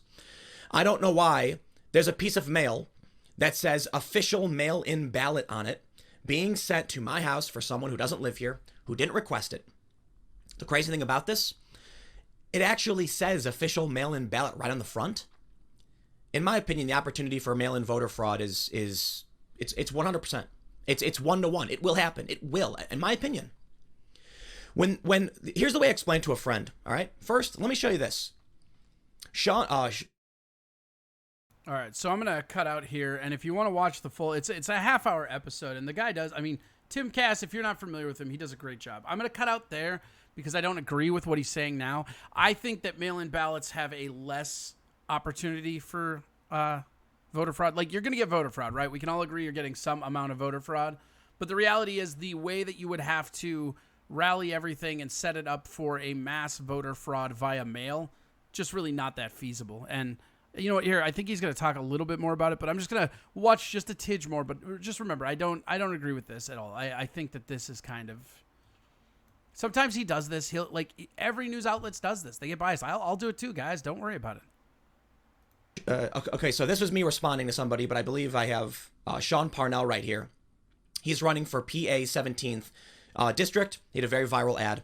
He responded saying, same thing happened here in PA with me. Now, here, let me explain to you why this is a big deal. And I want to talk to you about how it does wrap into what we're seeing with the digital space. So bear with me. Mrs. Krasenstein of the famous Krasenstein brothers, I believe it's one of their wives, said, when someone gets a mail-in ballot, they need to request it and provide just as much information as if they are voting in person. Then their signature must match the one on record, and the barcode must match their name. It's just as safe as voting in person, if not more so. All right. I said a mail-in ballot arrived at my house last week. So let's talk about that a little bit, I guess. Like, King Kong goes, I'm not the biggest fan of mail-in ballots, just my opinion. Yeah, and here's the thing. The chance to fraud is there. I'm not saying it's not, but the amount, think about this. If somebody, how many mail-in ballots would you have to fucking grab, change, redo? Because, let's say you're on one side or the other. You could be Trump, you could be Biden, doesn't matter. You're like, we're going to commit voter fraud. We're going to get our buddy elected, right? How many letters do you have to grab and to, how many letters individually you have to grab them, you have to fill them out, you have to mail them, right? Now think of that versus just hacking a ballot box. Hacking a ballot box is way easier for people that know how to do it. And now you're talking about interfering with thousands, tens of thousands. And that's why the mail-in ballot doesn't really matter. Big Dragon says, to answer your question why I got banned from Twitter and Facebook, because I'm a military veteran and Second Amendment supporter and all lives matter supporter, pro-life supporter. Yeah, I mean, I think that's, you probably got banned because of your ideology at that point, sure. And like I said, I think somebody here, you don't have to, guys, but somebody should gift that man a fucking sub. Let's make him in. Corey Adam Comedy on Parler. Here's the thing. You're telling me all lives matter. You're telling me pro-life. I don't agree with that stuff necessarily, but check it out. You have your right to have your opinion. It's fucking America. That's the thing I think that bothers me the most is this weird ass fucking mind crime shit. Oh, you don't get to think that way. I get to think however I want. You can fuck right off. It doesn't matter. The right is old and familiar with the mail system. The left struggles with it. Yeah, maybe. I don't know. That could be too. I mean, it would be interesting, but we as a country don't really vote anyways. What's the voting turnout? 30% in this country? 38? Something like that? If we went by the voters that could vote or didn't vote, the majority decision this last election was no president, right? That's if we're a real democracy. Somebody give Big Dragon a sub. I feel bad for him. I wish I had. I can't do it from here because of my fucking OBS shit. All right, whatever. Come back and we'll fucking do it. But yeah, I'm on Parler. You guys can find me there. Corey Adam Comedy. Otherwise, the Discord is huge. Boom. Go to the Venmo. Boom. Whoops, not Vemp. Boom. And then, yeah, I mean, it's an interesting time, this is all crazy, man. And even if I would say this, if you're a liberal watching this, super left, you should join Parler just because you can fight with everybody. Kind of the greatest thing ever, if you think about it. Yeah. Oh, fuck yeah. Good job, Mikey. Check this out. We're even going to go, thank you. That's super rad. And we'll even though it gets me copy strike, we'll do it this once. Where is it? Here comes the money. Here we go. Here comes the money. Oh, shit. Fuck yeah. That's what I'm fucking talking about. So yeah, that's super awesome. Let's boom there. Shout out to Mikey Two Milks. That's super rad. Yeah, Big Dragon, welcome, man. We do this every Monday through Friday, 10 a.m. to 1 p.m. I'm here, man. We're gonna be talking. Also, you should check out, if you like this, Big Dragon, I don't know what your hours are, but if you're up earlier, check out the Steel Toe Show, which is over on the Steel Toe Show program on Twitch. Let's see. The alert box should be up now. Yeah. All right. My dildo has a lot of money, I guess. Here comes the money. Here we go. Money talk. Here comes the money. Excuse me, bitch. Oh, shit. 7 hours of Corey tomorrow. Not tomorrow. Wait, tomorrow? I thought I was on Thursday. Am I not? Did Aaron say something? God damn it. Sometimes he doesn't tell me yet. Ugh. Well, that ruins it. But anyways, it is time to go over into the end phase. Here we go. Boom.